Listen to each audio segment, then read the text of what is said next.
Hello and welcome to the Cherry STEM.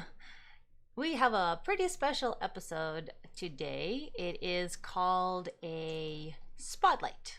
And what that means is we're going to be looking at some awesome things. And I want you guys to take a look at your screen at the moment.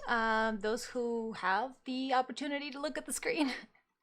And see that we have an awesome Patreon page that you can come check out. AnnaCherry.com. No, wrong one. That's the porn. Never mind. Just kidding. Patreon.com/AnnaCherry. That's the one. And I would recommend the Challenger mode for those of you who would like to support the show and want to hang out with us after the show. This is how you do it. And I believe we teased a little bit last week about our after show patron discussion. Can science fiction predict the future? And we will definitely be going into that today at length. But just take a look at the screen and let me know in the comments if you have any questions about how to join Patreon or what rewards you'll get, or any questions at all whatsoever. Feel free to send me messages through Patreon or leave comments, and I will reply to them as best as I can. And so we have a Spotlight Summer Edition today. All right, here we are. Awesome. So what we're doing today is slightly a little bit different than our usual fare. And by usual, I mean the CherrySTEM 3.0 that we've been sort of trying out recently in the past 5 episodes or so, where we give you a little bit of news of things that have been recently discovered and some, interesting mind bend stuff, some news seed, our 2 main, ways of giving you information that's short form but also interesting. So all of that, I've been really enjoying our approach to it. Today, however, we're going to do it slightly differently, and what we're going to do is show you guys some things that I believe are important to keep in mind now that it's summer. The sun is out. People, maybe a little bit more relaxed. There may be less pressures around you. And so I would like to talk about some things, shine a spotlight, if you will, onto ways in which some of these things that I'm going to talk about are like super important for you and like really cool and awesome, and you should try them. So we'll be mostly reading a few articles. So it's going to be less of a discussion of information that we have found and are bringing to you from our, knowledge, and more so just going over some articles that I find interesting, some of the newsletters and things that I get and that inform a lot of the things that we do. These things, of course, are not new to either of us. Or to those who are longtime listeners of CherrySTEM, you will know some of these things. It'll sound to you like we're a broken record, maybe, because we keep going over certain topics, but each time we do, we add more information and we connect more of the picture, and I think it's really cool. So yeah, let's see. I don't think we're gonna have technical difficulties this time. I think we're good. We're good to go. Hopefully, maybe. Survey says, I don't know. We'll find out. So, all right. I do have my co-host, who is currently otherwise not engaged in anything whatsoever. No, I'm not still typing on Quora. That's not happening. Not at all. You can put your computer right there if you want. Good. No, sure. I'm just having a pedant off with an old man. Oh, you're having an old man off? Exactly. Well, we're gonna talk about babies, the opposite of old men. Actually, no, it's quite a. Let's see, why is it not capturing what I wanted to capture? See, I'm trying to do that thing where it's like you learn from other people exactly what not to do. It's like, as I get older, I want to be able to make sure that I don't fall into the same habits that made Max Planck say science progresses one funeral at a time. I see.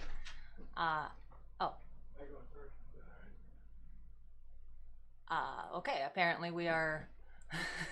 I just suddenly saw I saw Master Raul stand up and go to the door. in the middle of our conversation. I was very confused why, but apparently we have package delivery.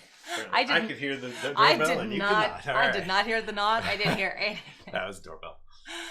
Oh, I certainly didn't hear that. Yeah. Damn. All right. Well, I got excited about the sleeping our way to the top. So. Oh yeah. Oh yeah. So we're going to be talking about it's a summer edition, as I mentioned, and what that means specifically is I would like to go over certain things that I think are important and that you can indulge in now that it's summer. So short TLDR, we're going to talk about sleeping. Oh, wrong button. We're going to talk about sleep. We're going to talk about the way you see the world, the way you perceive the world, and how the world may change based on your perception, also known as the elephant in the brain. We're going to talk about cautious or restrained, or in other ways calculated optimism. And our guest of honor today will be Carl Jung. So we will have a lot. Welcome, Dr. Jung. How are you doing today? We've dug up his corpse. I'm currently animating it like a man. Yes. So we have him attached to a marionette. He's quite animated, yes. Yes, so we're going to talk about the mind somewhat, but instead of it being kind of a mind bend with the weird and interesting stuff that we did last week, this is going to be, or like, what the fuck kind of stuff. This is going to be more a spotlight, shining the light, showing the truth. That kind of goes with the theme of what Carl Jung was all about. It goes into optimism, sleep, all mind, all of it is related. If you guys can't see that it is related, I have failed. By the end of it, anyway. Yes, by the end of it, hopefully, it will be seen. So, yep. Okay, good. All right, so we're going to talk about sleeping our way to the top.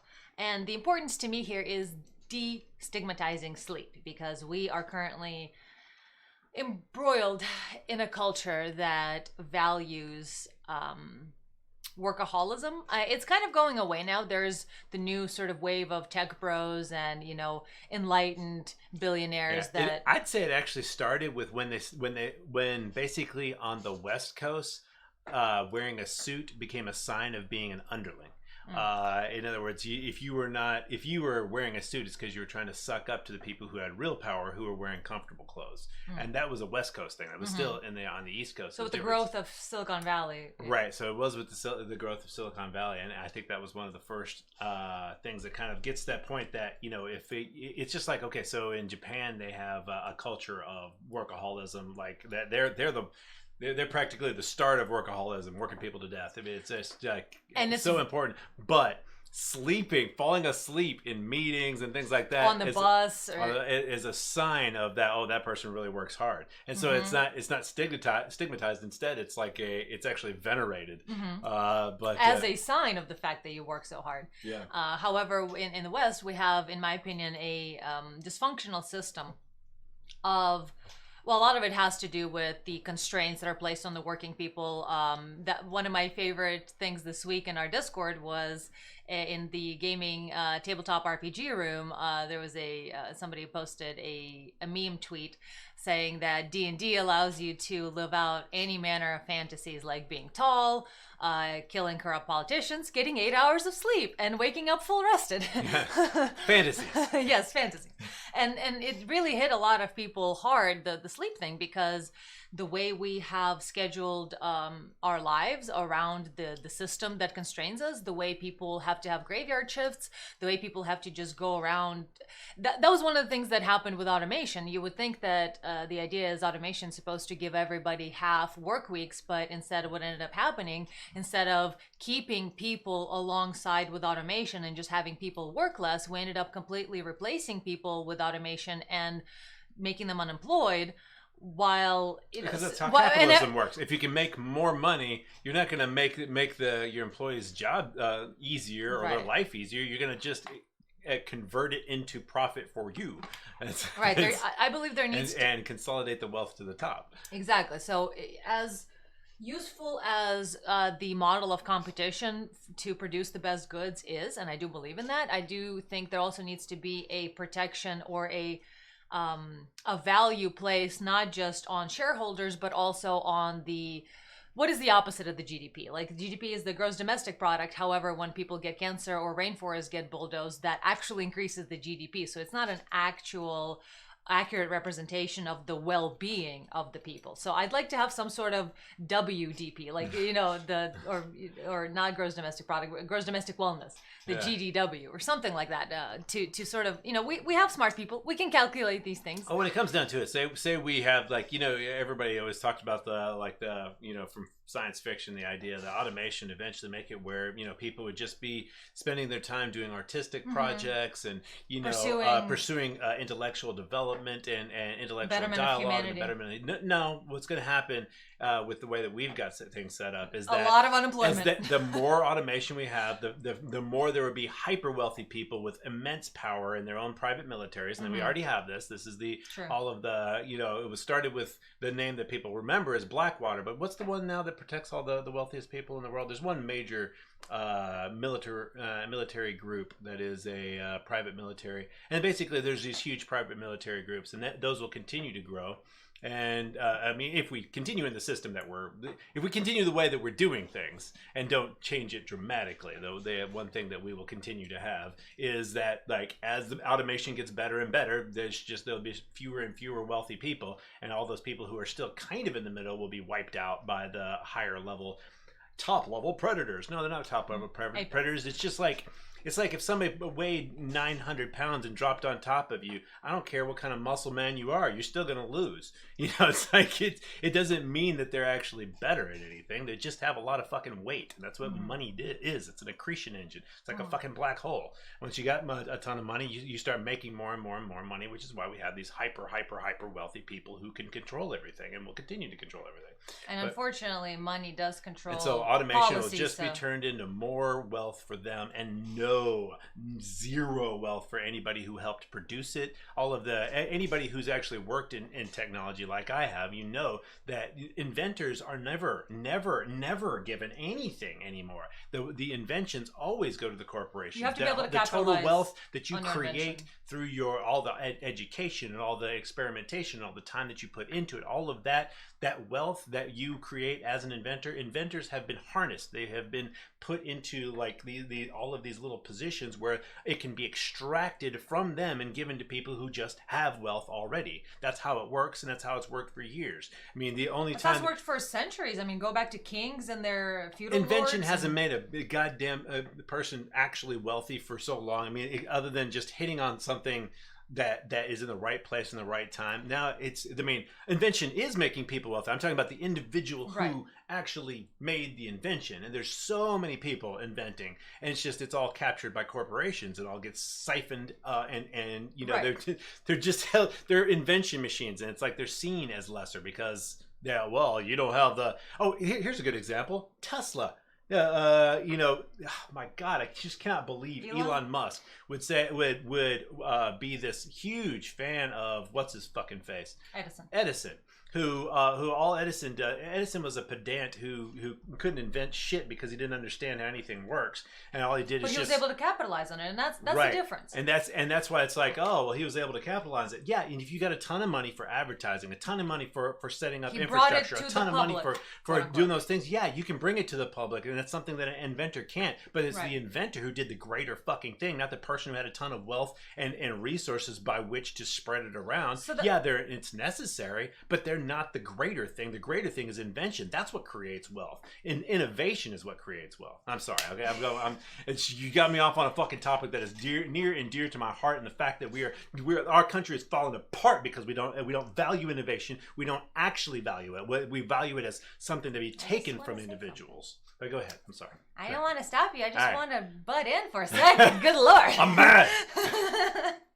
Well, no, I just would like to point out that, you know, those inventors that do work for corporations, their intellectual property is not theirs. You know, we're not just maligning corporations for no reason. That's just how it works. If you are an inventor who they could just go off on their own and, you know, and just send it out there to people. But then we have that doesn't actually fucking happen. Then we have patent laws that are involved. Then we have ability to bring something to market, which you need investor money, which means you need to be able to know the right people that are investors, or know somebody who can get you into a meeting, and then be socially acute and eloquent enough to talk to them. And you know what? It's not even that. You know what makes why I'm so personally angry about it? Because I was one of those imbeciles that believed that you could just fucking invent. No, I was an imbecile for believing that you could just invent something that is great. And I've got a patent to my name. Specifically, as a virtual sound headset. It's in the fucking patent office. And Sony and a bunch of other your patent. Yeah, Sony and a bunch of like Panasonic and a bunch of other people use my patent. But when I invented it at the time, guess what? I couldn't even get a telephone call. I couldn't get across to anybody. But our people, there is a what's it called? A Kickstarter that recently made an exact copy of what I have patented, because, well, my patent eventually ran out after years of not being able to get a hold of anyone, and that patent, I looked at their commercial. Okay, they made I don't know what, $2 million, something like that already, that they raised for this virtual reality sound system. And I looked, even in one of their videos, their prototype was precisely like my prototype. I mean, it was practically made of the same fucking materials as mine. And it's like, oh my god! And just this kind of shit just happens non-stop. I've got before the they started making what's it called? These 3D screens that you don't need to be able to, you don't have to look at them with glasses. You can just look directly at them. That's called lenticular technology. I invented a use for lenticular technology that's still not being used, that I'm not going to discuss in detail here, because fuck all these people who keep stealing all my shit. But right now I can make a much better lenticular technology. Actually, somebody has done something very similar finally now. It's just not made it to market yet. But there's that. Right now I know how to produce the type of hologram that you think of when you think of the kind of, not, it actually is related to holographic technology, but the point is, it is the free-floating, what's it called? Volumetric display. The Princess Leia thing. Right. I can do that. I know how to. Right fucking now. But that doesn't fucking matter. Right. I will not get a goddamn cent for it. Even if I do patent it, some motherfucker who's got billions of dollars to put into lawyers and they won't give me shit. They will not give me a fucking thing. So the point is that it's just not like it seems. The world isn't like it fucking seems. And inventors, the only way you can get paid to be an inventor is to be like get your little fucking $15 an hour or whatever the shit, working for some place that's going to take all of the actual wealth that you really actually produce, because that's what, aside from just manual labor, and I got lots of respect for fucking manual laborers, because they're the ones on whose backs we are really fucking living. Yeah. But then, aside from that, there's just innovation and efficiency. Those are the things that actually create wealth. And that's the motherfuckers that are just doing tiny bits of efficiency changes. At least that's what they're saying. That's what they're trying to rely on as their supposed contribution to our wealth. It's bullshit. It's complete fucking bullshit. They're not actually adding that. The biggest fucking thing that adds to the wealth of humanity is innovation, and the innovation is now just captured and taken by fuckers who cannot innovate a goddamn thing on their own. That's why I really like the meek shall inherit the earth idea, because they're the ones that a lot of times, the inventors, the people who are head down working hard, they're not the kind that have marketing clout or networking connections or in any way a presence of their personality and the confidence that is required to sell a product. So they're fundamentally two different types of people, those who sell things and those who invent things. Yeah, there's politicians and then there's inventors, and they're completely the opposite.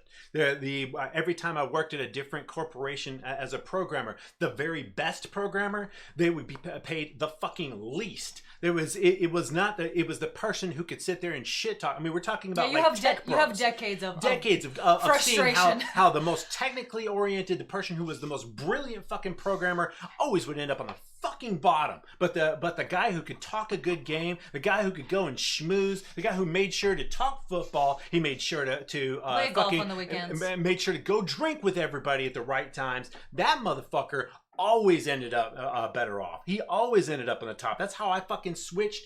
I one job, I fucking ended up doing more work than the person who I was like right next to doing the same fucking job, and I got laid off. So the next job I went in with a fucking briefcase, and I went in and you did the fucking your stride. You have a stride and you're confident and yeah, I can do that. Have I can your do that. clipboard and lie to everybody. Yeah, exactly. You lie when they say, "Can you do it in 2 weeks?" and you don't even know what the fuck it is. You just say yes, and you just bullshit, and then you find some goddamn excuse why it couldn't happen because they're stupid, because they never understood. Fault. They never understood what the fuck was the thing that they were asking in the first place. They just wanted to hear yes because that's how corporations work.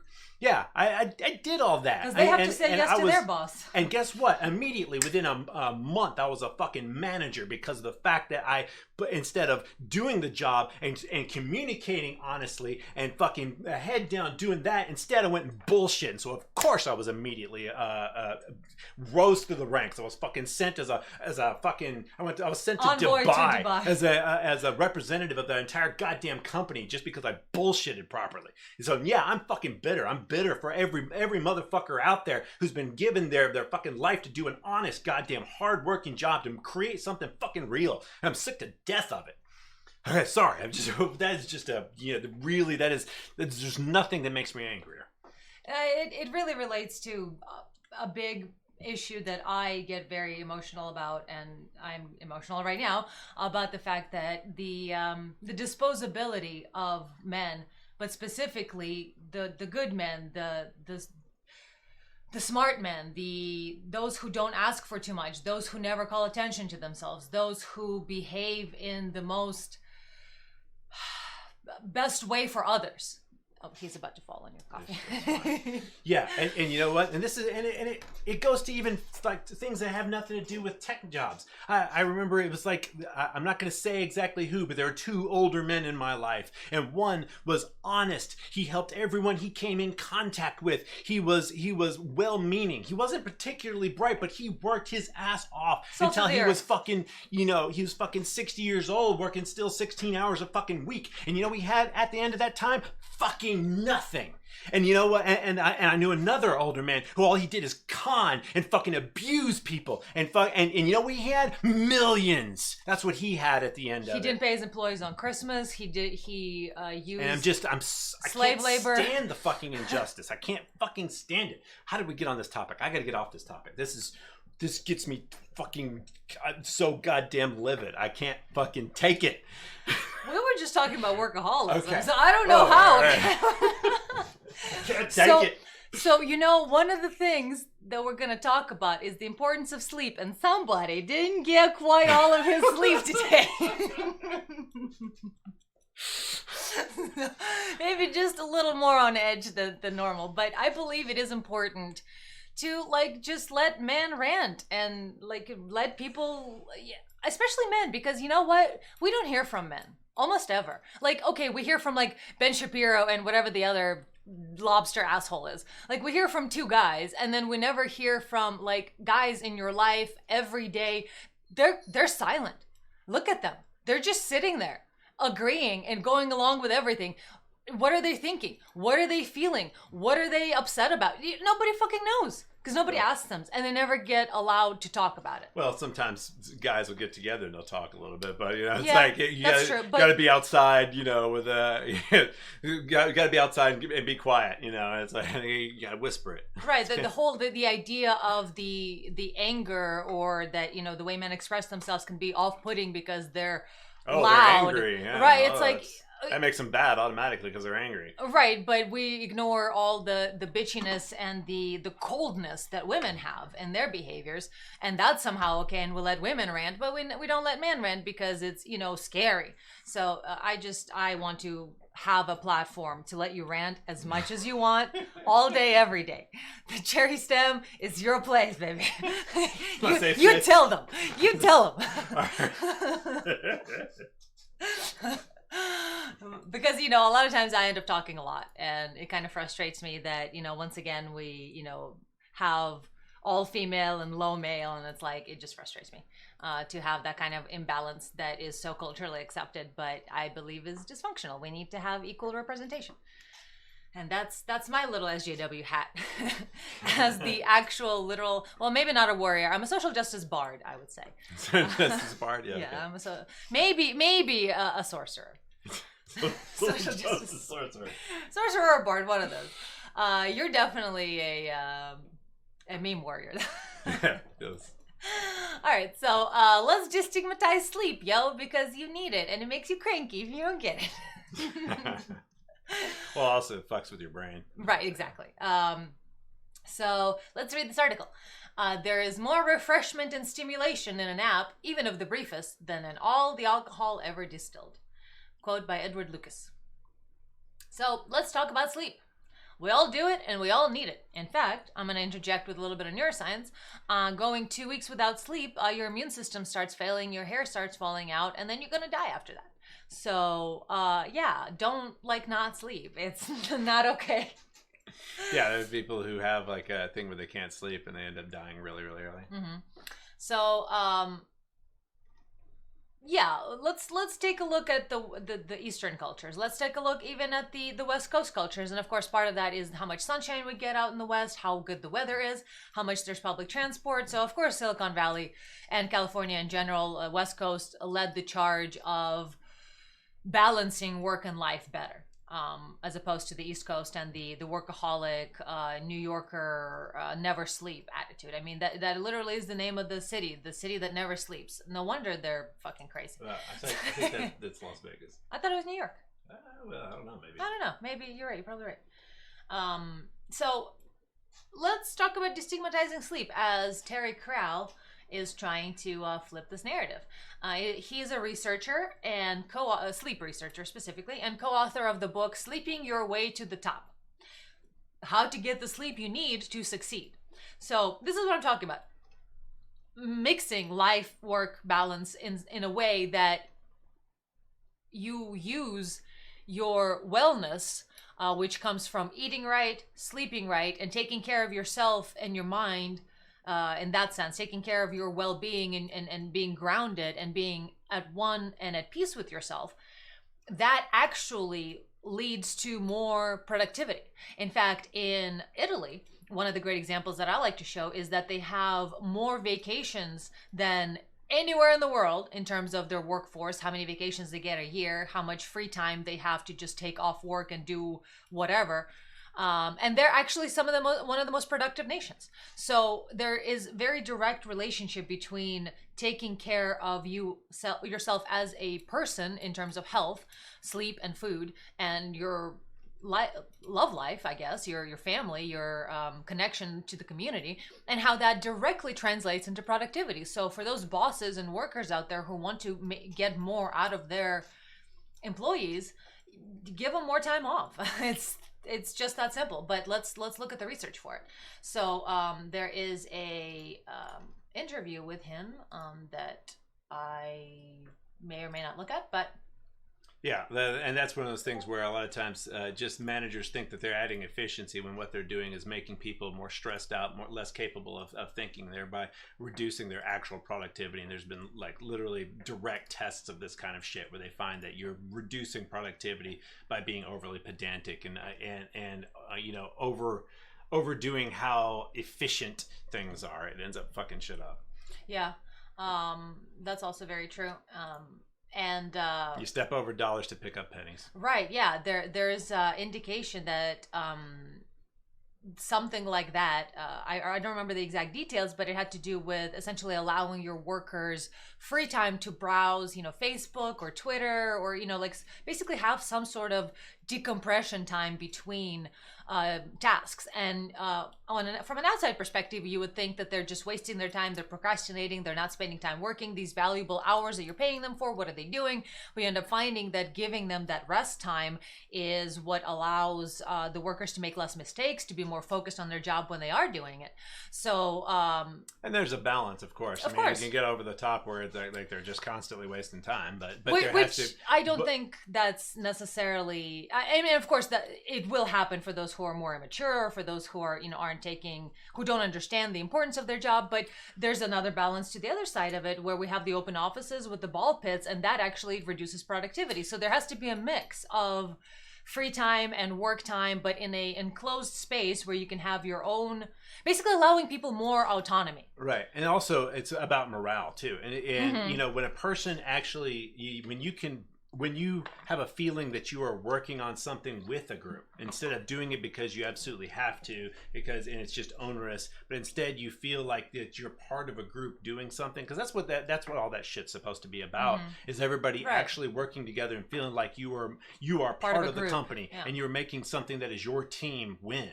And that's that's something that can motivate people. It's just like trying to make art on an assembly line. You don't make art on an assembly line. It's an expression of something that has to do with, that is inside that person, that is very complex. And the same thing is true of like having real productivity. When somebody is one of the things I like to point out is like when you've got a dog chasing a cat chasing a mouse, and it's like if the cat is looking behind it and fearful, then it's, if you are looking at what you fear and you're running from it, and then you feel like your energy is going to run out. You feel like it's just, you're eventually going to run out. You can't make it. It's going to, when's it going to ever end? That kind of sort of thing. But when you are chasing something, you're like, you're going after it. You're like, that's something I want. That's something I love. That's something I'm enjoying. And it's like then there's a wellspring of energy. It's never really, it's just your brain ends up producing different chemicals is what it comes down to, and so the same thing is true of when you've got people who are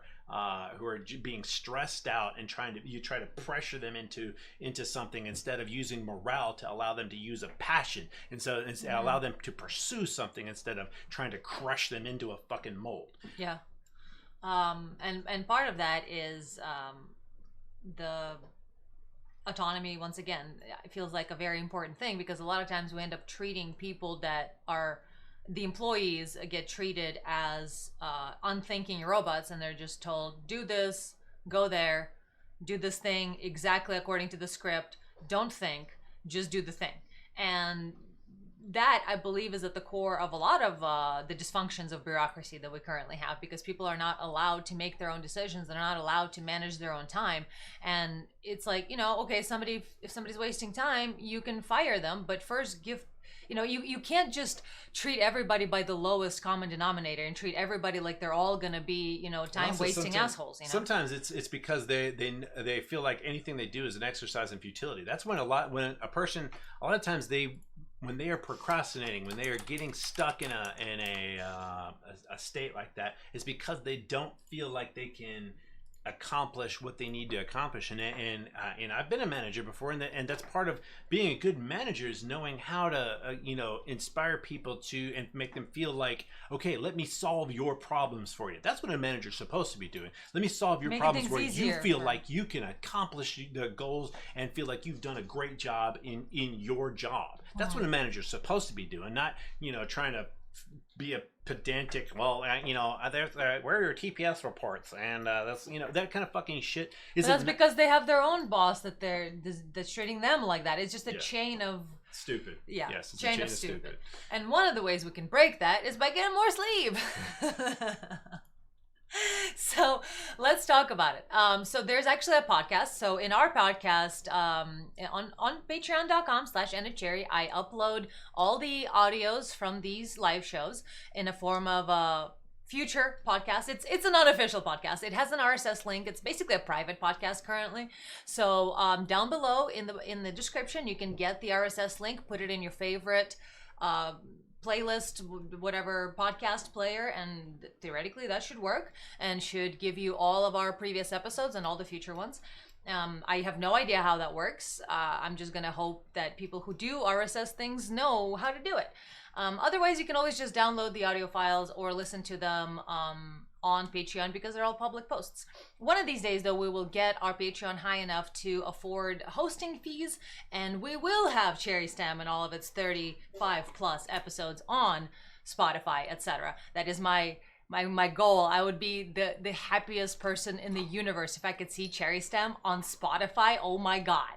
That would make me so happy. So that would be really great to be able to do that one day. But right now, you can still listen to everything, not just on YouTube, but also on Patreon. Download the audio files, check it all out. So in this upload, which will happen sometime before next Monday, we're gonna give you a link to another podcast, which is an interview with this researcher, Terry Corral, who wrote the book Sleeping Your Way to the Top. And the takeaway from the conversation is sleep isn't just a pillar of a healthy lifestyle, it's the foundation.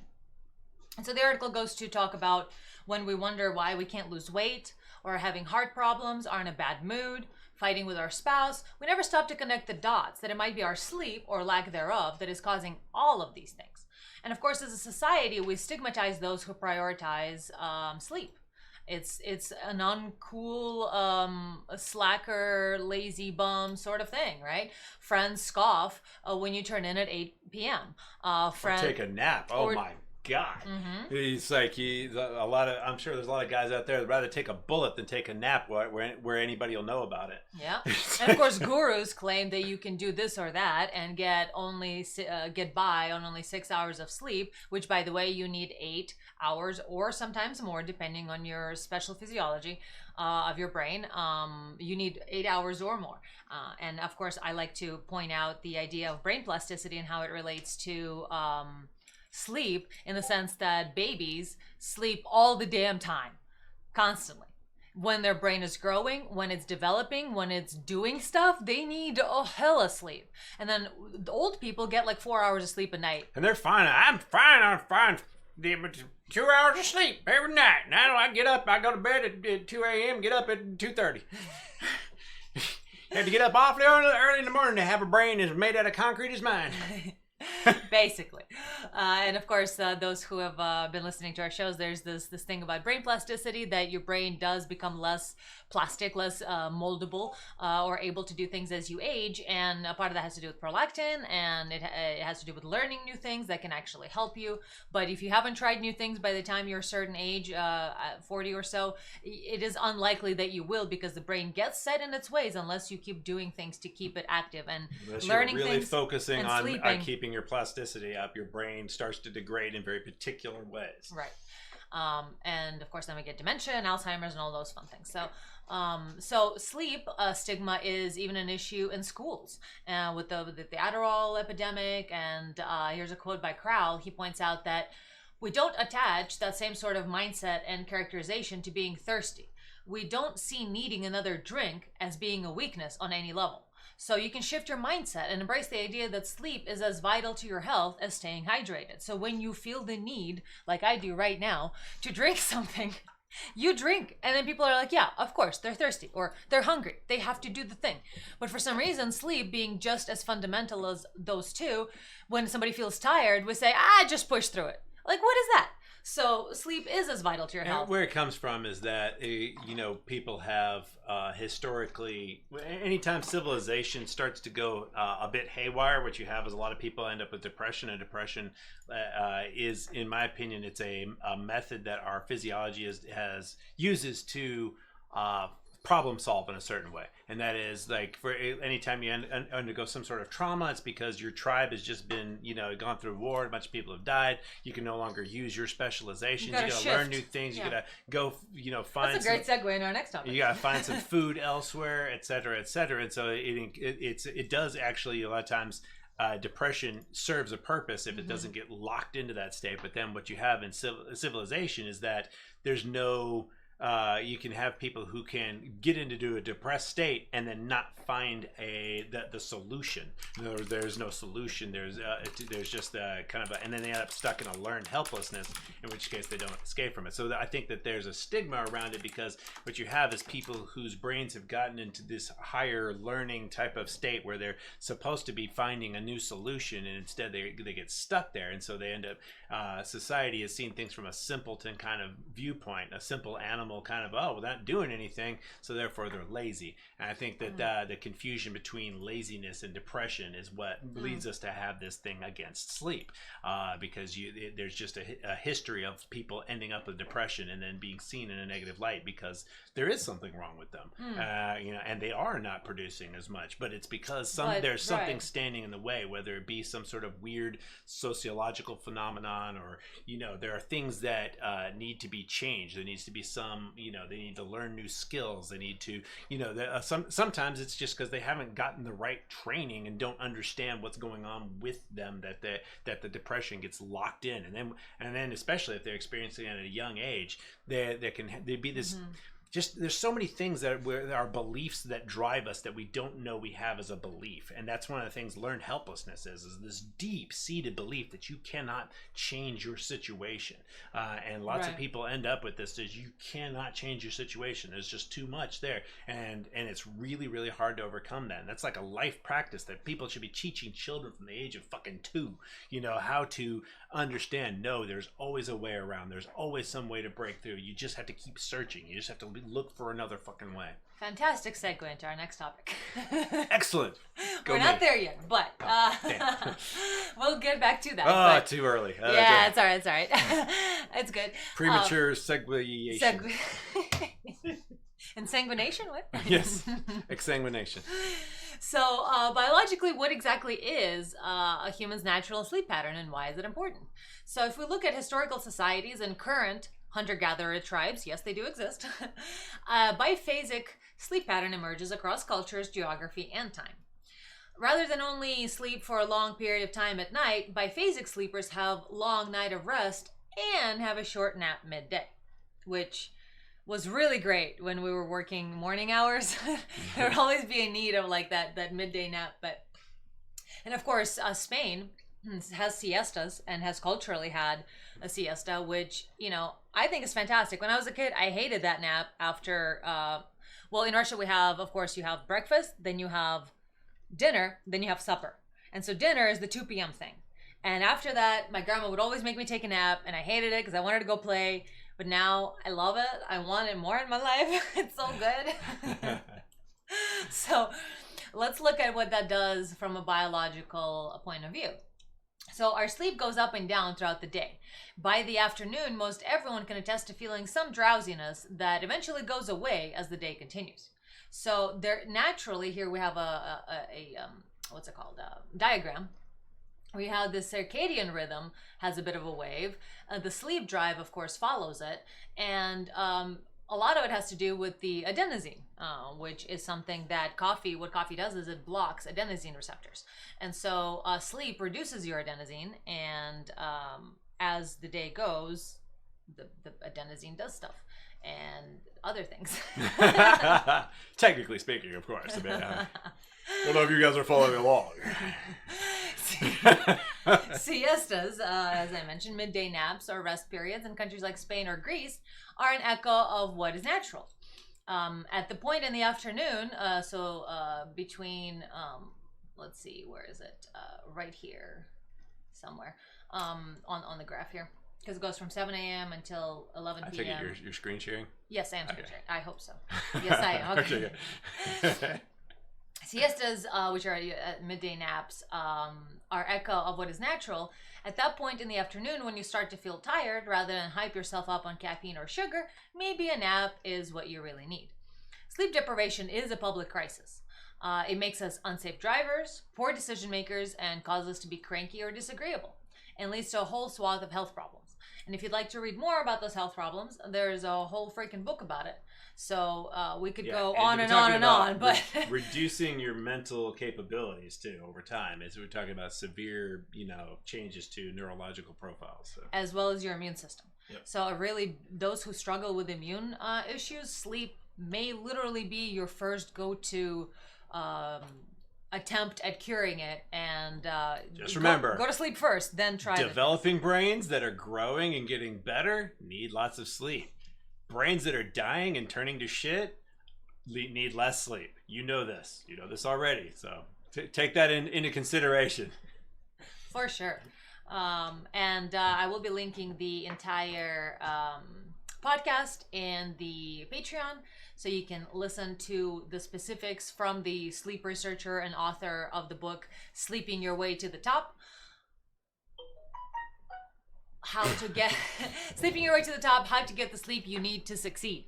The author of that book and sleep researcher Terry Crowell is on a podcast here that I will be linking in our Patreon posts. So give that a listen. And of course, this is a spotlight, so we're not going to be getting too deeply into each one of these topics. It is more of a, giving you further reading sort of information if you are interested, while also kind of giving a general outline to get you possibly interested in it. So the next thing we have, that segue you were talking about, what was that again? Changing your perspective? I don't know. It's gone now. I'm all out of segue. Oh no. I blew the whole thing.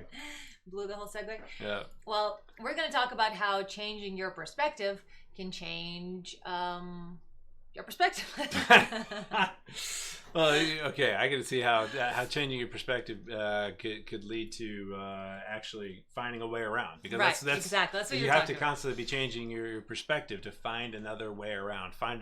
Always believe that if you can't go through, that you can go around, and sometimes it's hard to decide which one will work, because that truthfully to me is a huge difference between, like, I think everybody is kind of in the middle to one extent or another when it comes to male, female, conservative, liberal. I think everybody's is somewhere on a spectrum there, and I think that one of the why we have a spectrum, why do humans even have that spectrum, has to do with whether or not you decide to go around, which can mean giving up at every opportunity that you have any resistance and trying to find another way around, or trying to bulldoze your way through, which can be just trying to, spending all your time in futility on something you should have just, found a better way of doing it.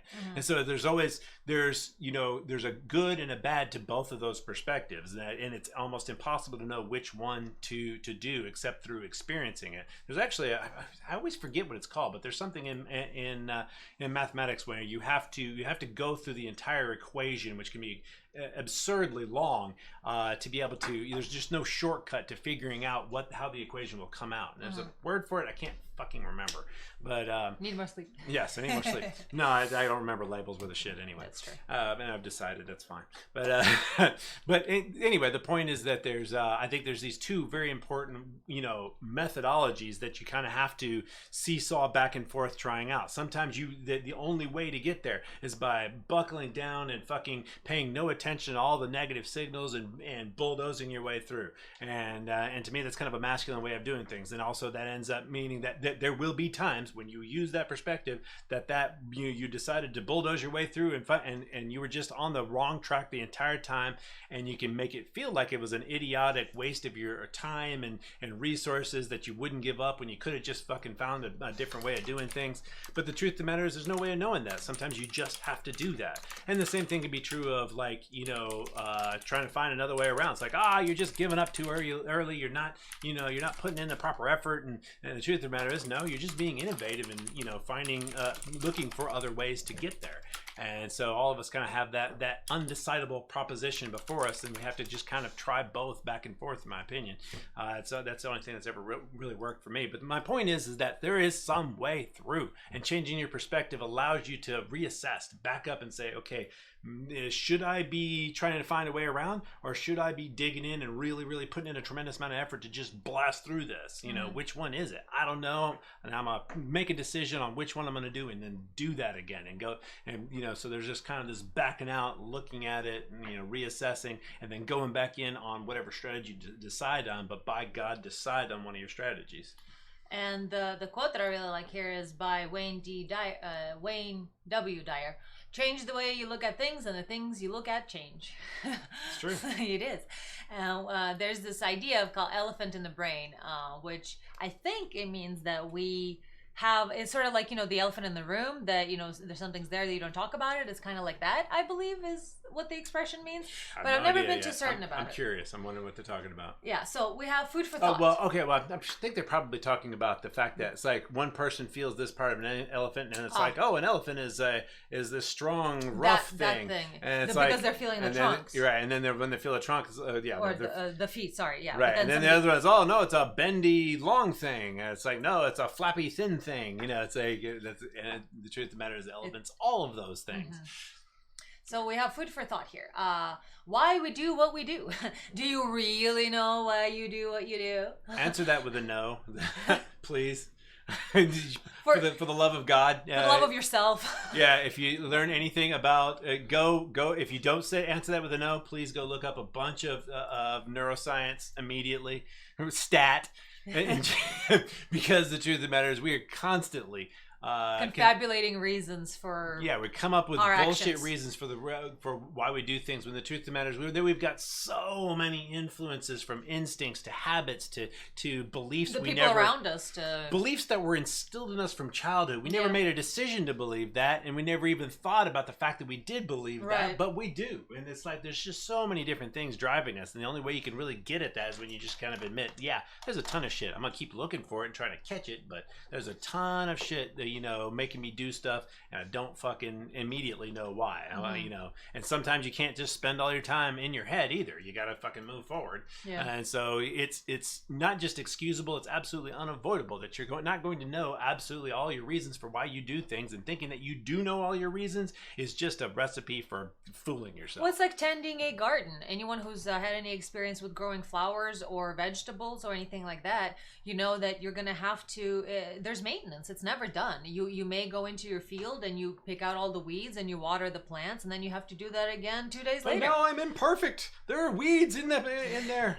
It has to all be perfect. No, your mind is a garden. It's been growing since you don't know what the hell kind of seeds have been floating in there. You've just been living your life. You have maybe some things that are planted there because of your family, your beliefs, your things that you recall being given to you that you have accepted.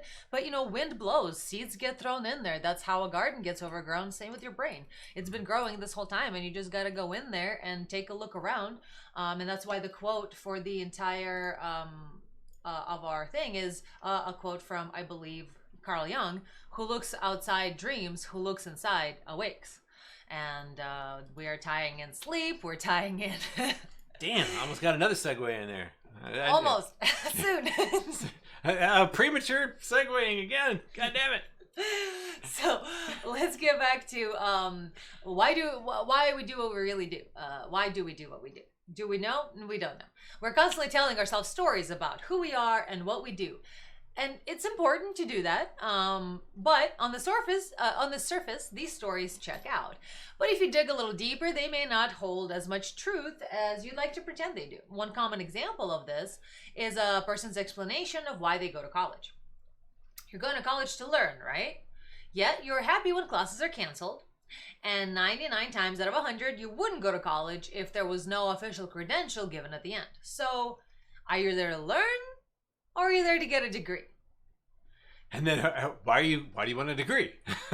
Oh, okay, to make money. But why do you want to make money? And you just keep on searching it, and eventually you'll get down to answers that you really don't want to hear. That you're being driven, by animal instincts to do things that seem to be very complex behaviors. And social instincts and things that you may not want to be driven by, which is one of the reasons I advocate tripping on psilocybin so much, is because it allows you to it gives you a drone's eye view of your garden, and as well as a heat map, and you're like, holy shit, all right, so a lot of these things don't need to be there. This plant needs to be next to that plant. It just really allows you to go into those deeper instincts and reasonings and pressures that have been put upon you by biology, by society, and it allows you to see your brain from an outside perspective, to fix it if you want. So these types of false stories we wear as truths are what Robin Hanson and Kevin Simler call the elephants in the brain. They are hidden motivations that exist behind everything we do in life, but that we hardly ever address. Why are we modest? Why do we refrain from expressing unconventional views? Why do we talk about this thing or that thing, or in this way or that way, when we think something else entirely? So according to Robin Hanson, this is the nature of human hypocrisy. We are all supposed to say certain kinds of things in certain contexts, and we all know they're not true, but we don't want to be caught on record denying the things we're supposed to say. And here's where autism comes in. Yeah, exactly.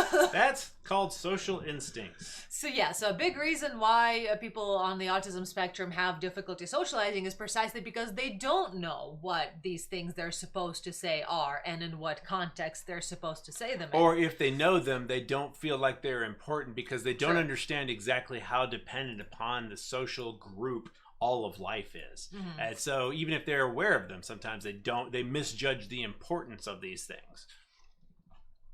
Very true.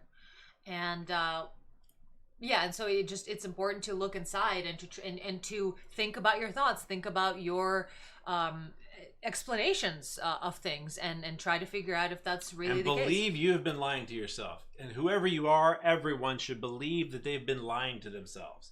And be always on the lookout. Where am I lying to myself? Because it's best to see yourself as this is one place that I agree with. There's a lot of useful psychological tools that have been developed by religions, and one of them, in particular, the New Testament, is seeing yourself as this spirit thing. In other words, a way to see that in more modern terms is to see yourself as a group of ideas, and then a hive mind, if you will. Right, and then see it as you are a group of ideas and attitudes, and that's the truest self that you respect is what you currently are and what you could be when it comes to the way that you organize your mind. But then also there is this primate that you are riding in, and that primate has certain ways in which it alters your thoughts. It has all of these various things that it's in there. Yeah, it's you have the reins on it. Sometimes some people have the reins on more tightly than others, but you are riding it. It is going wherever it wants. Right, you're kind of like a little mouse riding an elephant. You can the kind elephant of in the brain. Yeah, you can spook it one direction or the other, but for the most part, there's this huge amount of stuff that it doesn't even allow you to see. It's like it's kind of you're kind of working against an animal, and eventually you want to try to work with the animal, to try to, it's like, okay, how do I satisfy? But first you have to see it. Those short term. First you have to recognize that you are riding it in the first place. Exactly. It's like, how do I deal with these short term desires and things like that, and satisfy it to the point at which I can kind of come to an agreement with this animal and work with it instead of fighting against it. Like, that's one of the things that you see so often in people who are extremely. I think there's been a lot of metaphors written about this. One of the ones I like the best is on Stargate SG-1, where they have the Goa'uld. Yeah, the Goa'uld versus the Tok'ra. There's two different the brain parasites is basically what they are. There's these snake things that get in your head. And by the way, that's kind of a reference to all ancient cultures. The snake in the head is a common shamanic idea of a person reaching a different level of thought. Well, that's really interesting because snakes and the caduceus for the healers, the medicine people, they have a snake. It also has the helical structure that may represent the DNA, as well as whenever you trip on ayahuasca in particular, people have reported seeing a reptilian imagery quite a bit. Yeah, but anyway, going back into it, so there's the snake in the head is what they kind of call it on SG-1, and there's two different types. There's one that has this. They are genetically, they pass down all their knowledge genetically. So basically they've got this ancient knowledge, passed down through generations and generations. But because of it, they're cynical and basically evil. And then there is another group called the Tok'ra, who, and by the way, they completely suppress. Right, so the way it is literally an alien species that look like snakes, and they enter into the human from the base of into the base of their skull, and they live there at the base of the human skull. So it is a parasite snake taking control over a human body. And so the Goa'uld so the original person there is suppressed by the Goa'uld. By the Goa'uld. Yeah, and it makes them do terrible things, and the person inside is locked inside the prison of their own body. They don't want to. And they're seeing these horrible things done by their body, and they have horrible guilt about it. And so it's all a big metaphor for what I was talking about before this point. Right. And then there's the Tok'ra, and the Tok'ra are a group of that broke off from the other. Because these are conscious entities that are like snakes that use bodies to, They just need a host. They need a host. And so it doesn't have to be a human. The Tok'ra decide to share the body with the original host. They ask for volunteers. They don't just take it. They don't just take it. They ask for volunteers. And so I think all of these things are basically kind of... and they allow the personality to come out, and so absolutely. They share it. So they share the body. And so that's kind of... This relates to the... what are they called? The Eleusinian mysteries and things like that, where they have this idea of making a pact with the inner animal, and that's what's the Dionysian mysteries as well.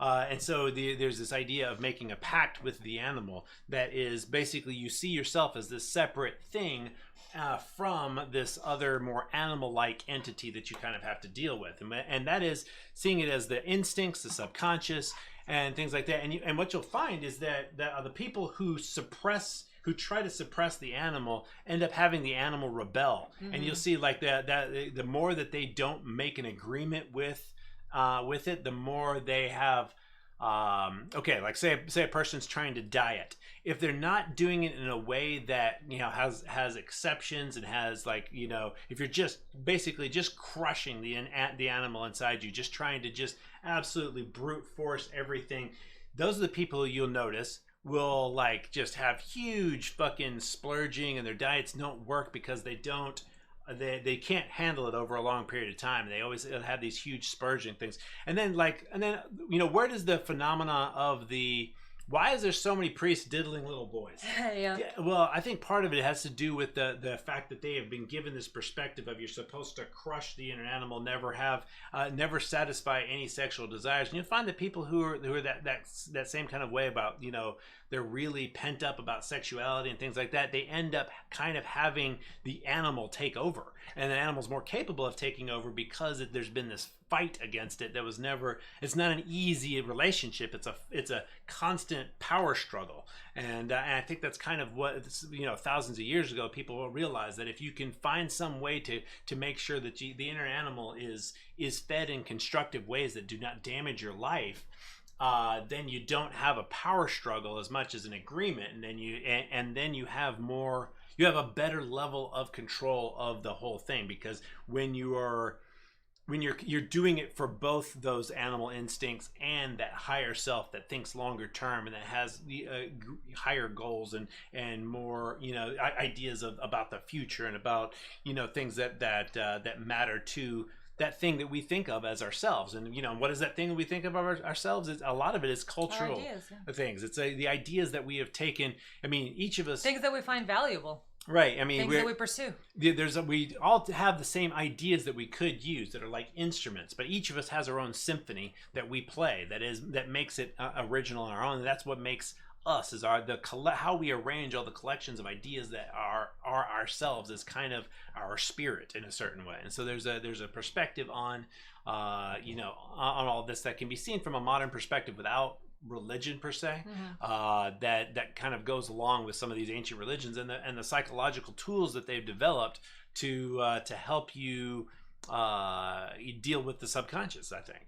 So and I really love that Stargate SG1's one of my favorites. Yeah. And the fact that they've got these neat metaphors in there is so cool to me, especially since nobody ever talks about them, or nobody ever did. It's like they didn't really, you know, bring up what the snake in the head represented, or how it relates to the Dionysian mysteries or any of that stuff. But it's so obvious that it does, given that it's a reference to, you know, ancient shamanism and stuff like that, and the whole snake in the head thing that was very common. So it's just weird that nobody ever talked about it. At least I never heard anyone talk about it. No.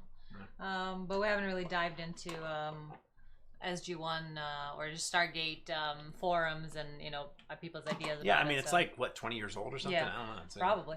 Also, Stargate Universe was really good too. But we got so frustrated about it. Yeah. Because there's the military versus the science, and we're definitely taking a very active side there. But yeah, and it was very good. And who I was supposed to believe was the bad guy, I believe it was the good guy. So that's one of the things that pisses me off. It's like, I know you're trying to make that person seem to be the bad guy, and vice versa. He's not. Exactly. The guy who's supposed to be the good guy, I'm like, you're a piece of shit. Yeah, exactly. We're supposed to believe that guy's the good guy. He's not. Yeah. But yeah, Stargate SG1 and Battlestar Galactica are those two shows that if you have not watched them, do yourself a favor. Invite everybody you know. Watch them. They're amazing classics. Really good. Also, if you've watched Farscape, you'll really enjoy the last season of SG1. Yeah, Battlestar Galactica is dead. We need to go back and rewatch it. Because it's Crichton and... Oh, you mean you're talking about Farscape? Yeah. Crichton and Aaron are together, reunited at the end of Stargate SG1. That's right. I forgot about that. Yeah. So anyway, it gives me the feels. And of course, if you like MacGyver, you're definitely gonna love Stargate SG1 because General O'Neill is a gem.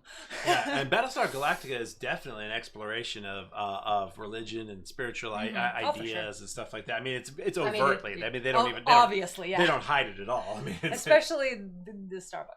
Anyway, Yeah. so but thing is though, there's the old Battlestar Galactica that we tried to watch, Oh God. and it Yeah, doesn't it's have just horrible. it doesn't have It's nearly as much meaning as the new Battlestar Galactica, but they It have the doesn't same anything. actor. Go watch it. It's bad. The actor who plays Apollo, he's also in the new Battlestar Galactica as Tom. And by new, we Derek. mean like a decade ago or so. It's like 2006, I think, maybe. So a little over a decade. Oh shit. Yep. That is correct. All right. So anyway, why does any of this matter? Why are we talking about looking at your own thoughts and beyond what we already explained? Well, as the article continues briefly and wraps up is a couple of reasons why it should matter how you look at things. Being aware of what's really motivating you can help you make better decisions about what you should do and how you should delegate your time, money, and energy. So it's just practical to know what it is that drives you so that you can, help your wallet and your time and just have a better quality of life from a mercantile perspective. Then understanding what is really motivating you can help you see past the mask that others wear and understand their true motivations. And that's a really important thing about... And understand they may not know their true motivations. Yes, but That's I mean, the other thing. to me that sort of ties back to autism a little bit because there's that's something that I suffer from being And they on the will spectrum. think they know it. Yeah, it is something I suffer from being on the spectrum is I don't have a very good theory of mind for other people. And I'm also not, I'm not very well... I've gotten better. Okay. So in the past, I've not been very aware of my own feelings and motivations. And because of that, partially because of that, I lacked the theory of mind about what other people are like. And because of that, I took what they said at surface value. I believed everything they ever said about, how they never lie, how they never make mistakes. Well, they know what's how in their they never... head. They know, I mean, pop psychology tells me that everybody knows what's in their own head, and it seems and nobody else can obvious to possibly me. know. Yeah, what's in no, there. it's everybody knows what they're thinking. It's like Except neuroscience, and this is why. Except science says no. And this Sorry, is, science says no. and this is why I switched from psychology to neuroscience because neuroscience says no. We don't really know what motivates us, and we can't. And not just see that, but what we make decisions before we're consciously aware of them. These things Right. are proven. You just have to actually learn some neuroscience if you believe any of that. And we can have an episode on that one. Yeah. If you believe any of those old, intuitive ideas about, I know what's in my own head. It's like, yeah, we all think that from childhood, but science has discovered otherwise and it has known it for a very long time now that that's complete bullshit. Mm-hmm. And they've proven it in a variety of different ways. That no, we don't know everything that's going on in our own heads. What we have is this simplified, this hyper simplified. You're thinking about so many different things simultaneously that you can't put into linguistic terms. Your brain is way more powerful than your linguistic talking to yourself in your head, little tiny one singular voice. You got you're doing 10,000 different things at once. You got 80 channels that are open, and you only hear one. And you can't fucking untangle that mess with linear. Linear is the word. That linear step by step kind of language sort of thing. You got way more going on than that in your head. And so because of that part of us that we think of as really awake is not anywhere near our full consciousness. Mm-hmm. That awake part of us is like it's like the inspector at the end of a manufacturing line. You get you get a fully crafted product at the end, and sometimes you get a no go about it. But it's that's all you're doing. You're kind of an inspector, but you're not really making a whole lot of the decisions that are way back in the assembly line. Mm-hmm. So but the whole factory is your head. So but the whole factory is you. It's just a lot of times you don't have access to all that. Just like okay, if you can control yourself totally, go ahead and stop your heart right now. Oh, slow it down then instead of stopping it. Speed it up. Do whatever you like with it. Oh, wait, you can't, can you? But also, but your brain still does control your heart. But I feel like that's a bit of a misdirection because I was about to say that I really like how I've put my own concentrated effort into this, but I like how we've moved away from the concept of unconscious to the concept of the subconscious, because you can increase your view of those processes. You can see more of the assembly line if you start digging, if you start looking, if you make a practice of it. Well, some very well-practiced meditators can change their heart rate. So True. that's Okay, so it's not really a misdirection. so it's not a misdirection. It's actually I was leaving Extra things proof. unsaid that some people would probably already know. Yeah. And so, of course, finally, the sooner we start to recognize one another's false stories, the sooner we can start to shed these stories and replace them with uncensored truths. And man, am I into uncensored truths or what? Yep. So, is a very big pet There's a project level mine. of humility about the human brain that all of society doesn't support. I think has been bugging. Yeah, there's it's like we have this not hubris, but just kind of an arrogance about our own brains and about how human minds work as a civilization, as a culture, I don't know, just humanity. Has had this idea about themselves that's just not been accurate and has been proven wrong so frequently. And a lot of it has to do with where does pop psychology come from? A lot of it comes from just our natural feelings about ourselves we kind of get from childhood, because we have some level of observation about our brains. We think that we're nobody could be as much of a professional about my brain. I am the single one authority. I'm the only one who hears this shit going on in my brain. Nobody can tell me any better. I'm the absolute authority on my brain. And the answer, the truth of the matter is, that's just fucking wrong. Mm-hmm. To some extent, yeah, there's a few things that have to do with your immediate voice in your head kind of shit that you have, that you may be an authority on, but that's such a small part of the picture. It's so tiny compared to to what else is going on in your head. You got more going on than that, let me tell you. What's the the kitty's stuck. Okay. All right, kitty, there we go. got an emergency kitty here. He's doing a bit of a flip out here. Our cat's being adorable. The cat tree is next to the... All right, so moving on to Carl Jung. Yes, we are. But the brown one in the picture, he's being really cute. His name's big Galer. kitty. Yeah, the orange one's Schrodinger. I don't know where he is, but yeah, so our cat... Nobody knows where he is. Ever. So yes, I'm thinking, no.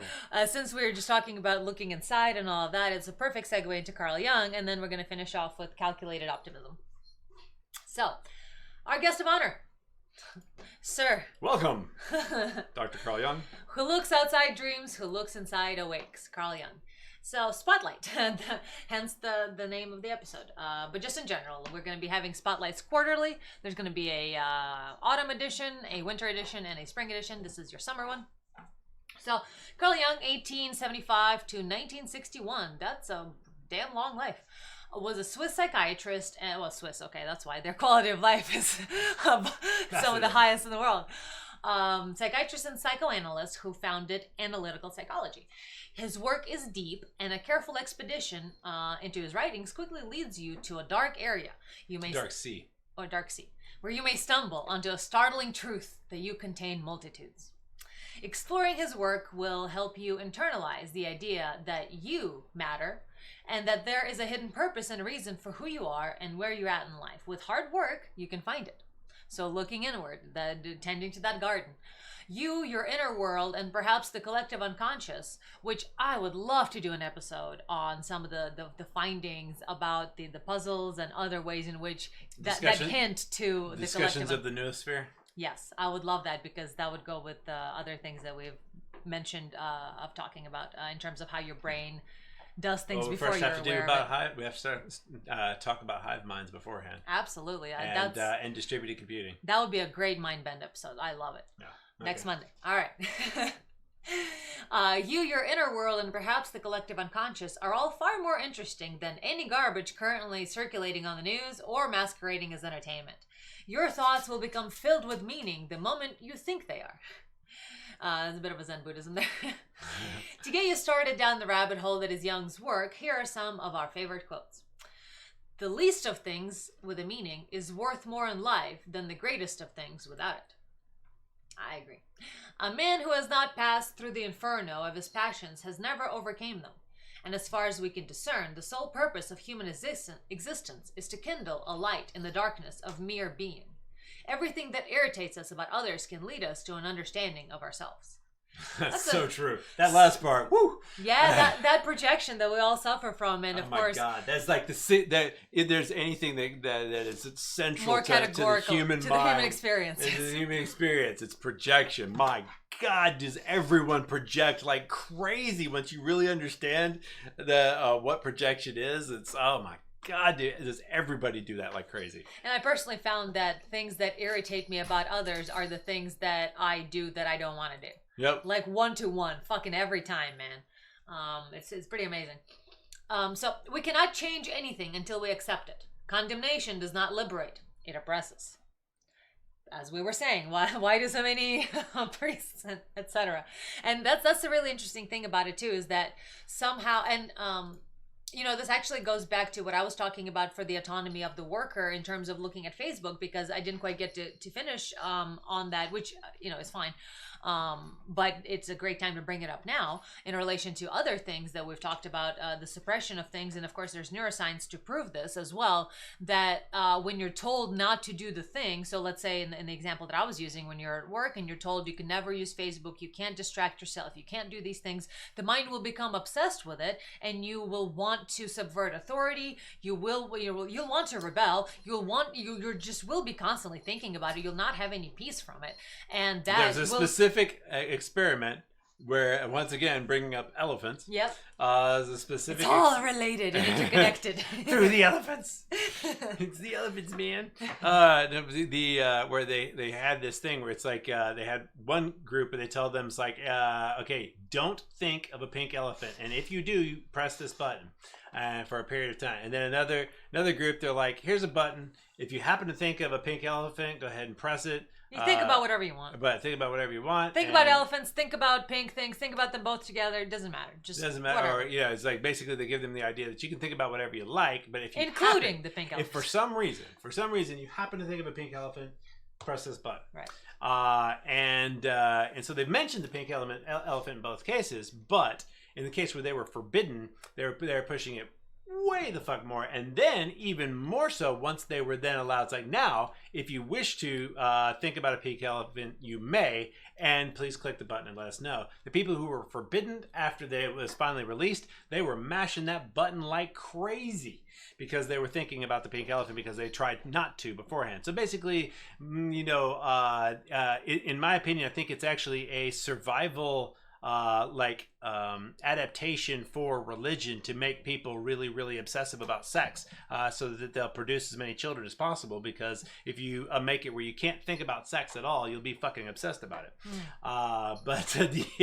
So that's one of the interesting things that they've tested out, though, is specifically the elephant. We have observed Schrodinger, therefore he has appeared. Oh yes, there he is. And if you hear random sounds, the kitties are jingling playing. And scratching and weird shit. That's these kitties going crazy over here. I have placed the cat tree right next to my desk, go back like to an that asshole. quote, because I kind of disliked it in a certain way because it lacks some subtlety, I feel. A man who has not passed through the inferno of his passions? No. Oh, we cannot change anything until we accept it. Condemnation does not liberate, it oppresses. You don't like the use of the word condemnation?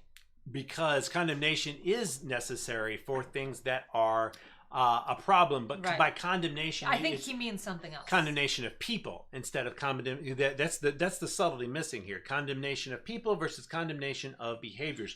You can accept that certain behaviors are going to be there, and then in certain cases, if they don't really actually hurt anyone, then it shouldn't be. But don't condemn yourself or others for having it. Right. Okay. Instead, recognizing that they're going to happen, and so you have to be able to change it. That's one of the beauties of like the Christian religion, is this idea of forgiveness. Instead of focusing just solely on prevention, they focus very much on the idea of forgiveness, and the idea of forgiveness is allowing you to try again to slowly overcome something instead of trying to make it something that's like it's you absolutely stop forever or you die. It's like and so the idea of being able to work towards goals and get better and better and improve over time, I think is one of the advantages that they have, that they've kind of set up in that particular religion through the idea of forgiveness, and that you have to be able to do that. And that's why condemnation, I think that's what they're talking about, is not At least I would say, if he is talking about condemning behaviors and accepting all behaviors, I totally fucking disagree. Right. There are many behaviors that are self-destructive, destructive towards others, which is basically the same. But I do also really agree with the quote. I just wish we had a different word other than condemnation, because there is something really powerful to looking inside yourself and truly, deeply accepting all the ugliness, all of the bad things, and being like, yeah, well, I did it, and now I'm gonna do better. Because people spend so much time not believing that there's anything. They want to believe there's nothing wrong inside them, nothing bad, nothing, and so they're so scared of seeing the dark sides of themselves that they deny it. Right. And denial gives it power. It always feeds it power. Oppression gives it power. Right. Whenever, and so yes, I agree that condemnation does not liberate, it oppresses, but worse than that, it enforces the behavior. Right. Every time you deny that you have a certain thought, certain ideas, then you're blind to when it happens, and you let it happen over and over. The more the more blind it is, the more power you give it, because you create these stories that it's something else. It's not me wanting this or doing these things, because I would never be that evil. Once again, you're telling lies to yourself. Yeah, and when you lie to yourself, you disable yourself. You guarantee it will become more and more powerful. And that's one of the things you'll notice, like with people. Think of someone that you know, that you think of as just a particularly shitty person, and you know them well. If you know them well and they're a particularly shitty person, one of the things you'll find is they're extremely good at lying to themselves. They really don't believe.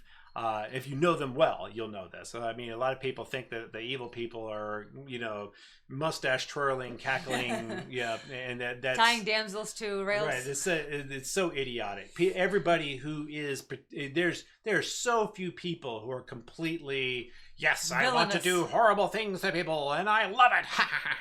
No, that's very bullshit. few people are the Joker. The Joker is not a real accurate. And even those who claim to be of the villain. At least 75% of the people who claim to be that they're just they've got a mental illness of wanting to be hated, because it's a type of mental illness. It's a type of narcissism.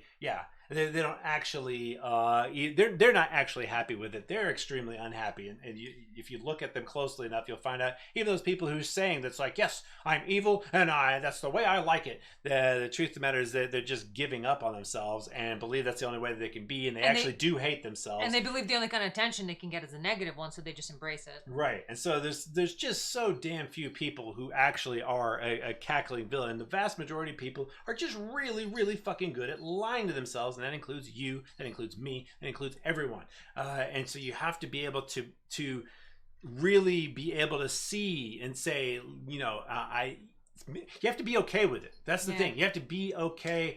That's one of the beauties of Christianity specifically, is that they say, I am a sinner, I am a sinner, I am a sinner, I am a sinner. And if they do it the right way, instead of believing that they can't ever improve and that they're evil and everybody else is evil, and see that as a good reason why they should just abuse everyone, because that's the one way it goes wrong with Calvinism, when they take it too fucking far and decide, since everybody's evil, well, I might as well be evil too, and then fuck everybody over because that's this world and fuck it all. No, instead you say, yes, I do have these things that I dislike inside me, but I can work towards them, and the only way I can grasp a hold of them is through the admission of them. And so there is this kind of an admission of guilt that is a psychological tool that they have in Christianity, and they have these various psychological tools in various religions that are very useful. And now at this now we're at this point in our history where we're just like, we see these problems with these various religions, and we're throwing the baby out with the bathwater. They developed over thousands of years psychological tools that can be useful, and that's one of them. Being able to look inside yourself, say, yeah, I have these things that I do not like, and I see as even evil. I see them as bad in a certain way. You have to be able to say, okay,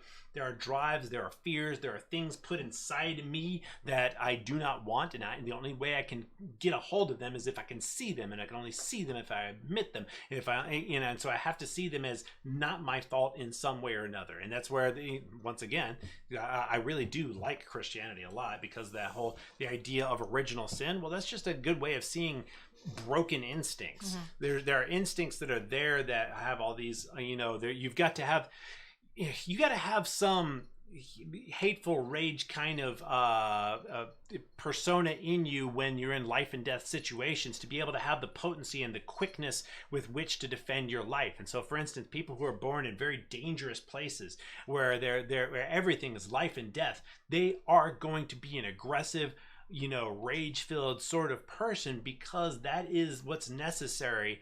That is the appropriate response in a place where they are very likely to be killed before they're even talked to. However, you take that person and put them in a society where most people are loving and peaceful, and basically they'll always be defending themselves and actually they'll end up being a taker. They'll be hurting those around them by thinking that they're defending themselves when no attack was actually launched. They're too early.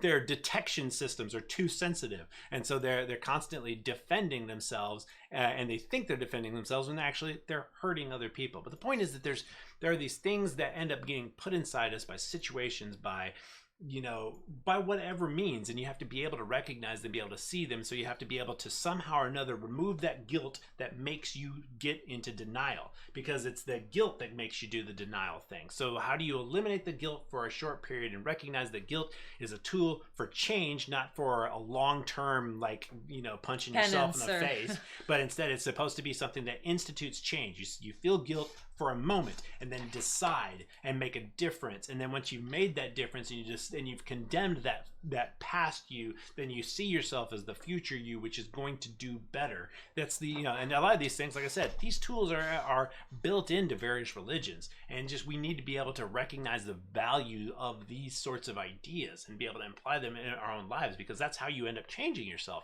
is by being able to not see yourself as worthless simply because you have these things that you dislike in you, and you have to be able to separate yourself from them. And that's part of where the animal self comes from, that's part of the original sin. It's not, you don't have to see it from a magic sort of perspective. You can just simply see it as instincts that no longer apply, or things that are just they don't even learned instincts, things that happen to you that no longer apply to your current life situation.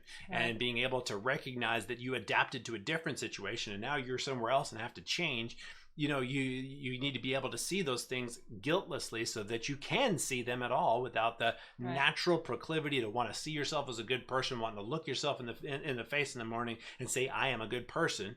You have to be able to do that anyway, even with those faults, so that you can work on them, because you can't see them otherwise. And this is exactly what Carl's talking about in the next quote.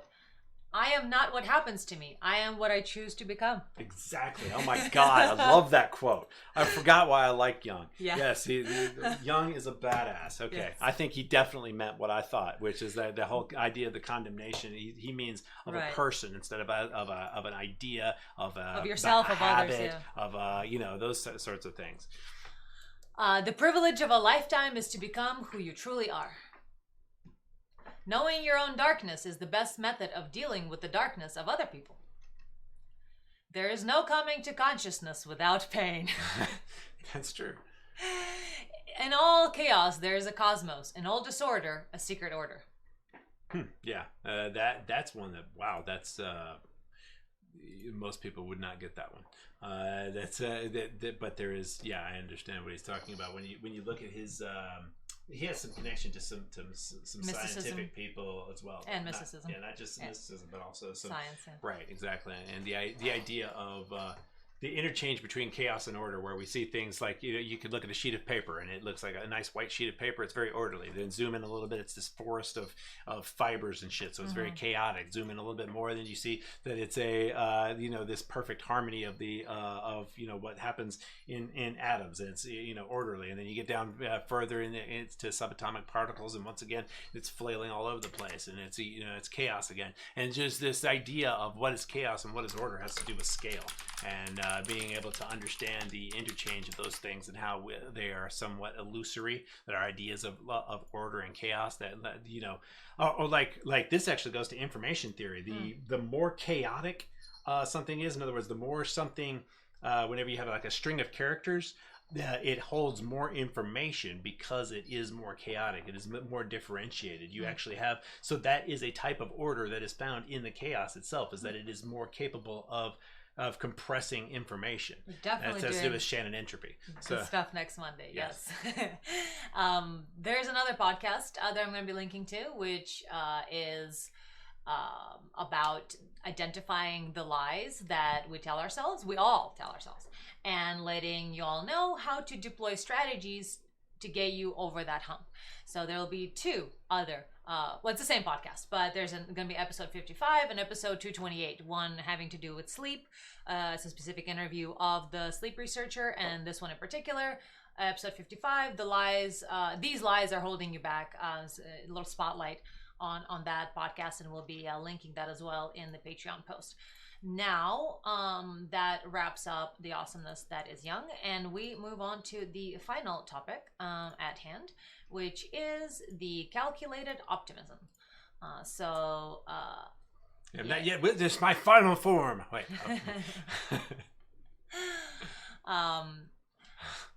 I love it. What's his name? Yes, he's great. Oh, he's the best.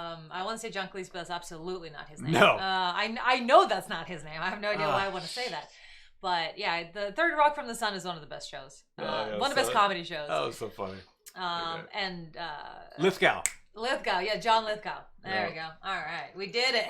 we did remembered it. the name. Woohoo! What day is it? Asked Pooh.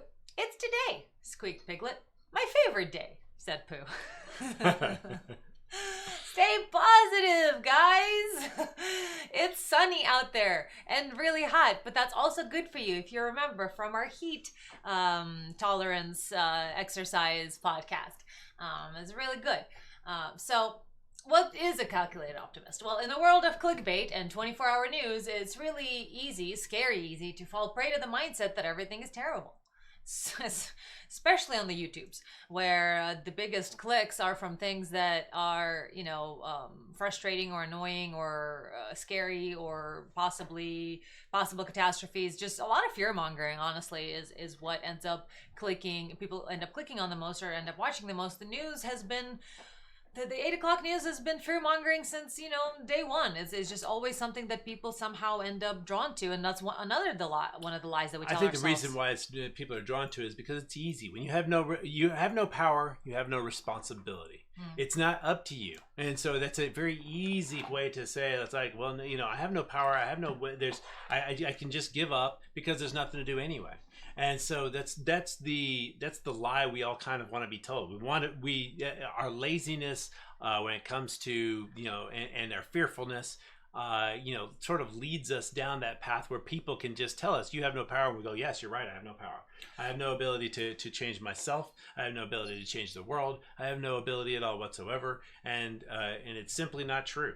I mean, you look around you, it's just not true. You can make changes, and so there's a yes, there are limitations. Yes, let's be realistic. I mean, there are lots of limitations we have, but the point is that there are so many little cracks in things that you can worm your way into. There's so many little exceptions. There's so many little ways to get done the things that when you want to make the world a better place. And there's so many people who want to do the same, that they're going to help you along that path so that you can find one little tiny crack and you can drive a wedge into it. And so there's always these little tiny places that even when you feel like you're powerless and you're completely controlled, you're completely held down by the force of millions, that there's still places that you can find, and you have to believe in those places and be looking for them. If you're not looking for them, you'll never see them. And even if you do see them, you'll see them as worthless and useless, and that's where the whole idea of The Secret comes from. It comes from optimism. And it's like whenever opportunity comes knocking, you don't see it as opportunity if you're not optimistic. You see it as just another exercise in futility, some time waster coming up on your radar, and it doesn't even register after a certain point when you're not optimistic. You have to believe that each one of those little things that right now perhaps you just see as just, okay, I could try that. It's just not going to work out. It's bullshit. I'll give an example for myself, something that I've been thinking about, that I need to stop believing that things are always going to be the same. For instance, I wasn't talking about the things that I can invent, the volumetric display. I plan on, even though I've gone through this fucking shit before, I know it hasn't worked out, and it feels like it's not going to work out again. I don't give a a fuck. I'm not listening to myself. I'm still going to patent my volumetric display. I'm still going to fucking try, because it doesn't fucking matter that it seems like it absolutely positively by all the fucking things that I've seen is not going to work out. There are exceptions. There are ways to get around. There are things that have bolts out of the blue. There are things that you have to be able to just give up. That's where faith comes in. Really, that's what it is. When people talk about faith, that's what faith is. It's optimism. I mean, yes, it can lead you down the primrose path, and a lot of times people's faith in the future in that sort of way makes them believe in some, absurd bullshit. Like I'm sorry, I know there's plenty of people out there who believe that we can just keep on living the way that we live in our technological society. We don't have to worry about the environment. That's not us. It's not us. It's somebody else. It's the sun. It's sunspots. It's aliens around Uranus. It doesn't fucking matter. There are ways in which you can misuse anything, and that's one of the things that happens with people is they get in that track of positivity and believing that they to just ever forward and everything will work out, and so it can go wrong, but the truth of the matter is it is something extremely powerful. The power of faith and believing in that you can find a way, believing that you can move forward. It has a very real effect, specifically in the way that how much effort you will put into a project, how much you will put into an opportunity, how willing you are to expend that, and in the belief that it will work out for you. And that's one of the reasons why successful people are successful at what they do, is because they are willing to not turn aside and to believe that it could actually work out, even when everything around them says it's not going to work out, and all their evidence around them, all the evidence, they just say, fuck my evidence for now. I could just be wrong. All my evidence, all of this that looks like the rule could actually be an exception. Maybe my whole life's been exceptional in a fucked up way. Who knows? I mean, that happens to people. Maybe they're given the wrong signal the entire time, and it was just easy. But just the random bullshit lined up in just the way to give me a wrong picture of how reality works. There's just having that ability to say, that's what faith is. It's kind of a humility. It's kind of a belief that what you've seen may not be right, and that you can still try if you still put in the effort, that eventually you're gonna end up hitting one of those places that's going to work out. And then that's when people end up relying on signs, on signals. And what are signs and signals? Really, that's just you subconsciously picking up on a complex pattern. Sometimes it's false pattern recognition. Yeah, sometimes people can't tell the difference between an actual floating rabbit and what looks like a rabbit in the clouds.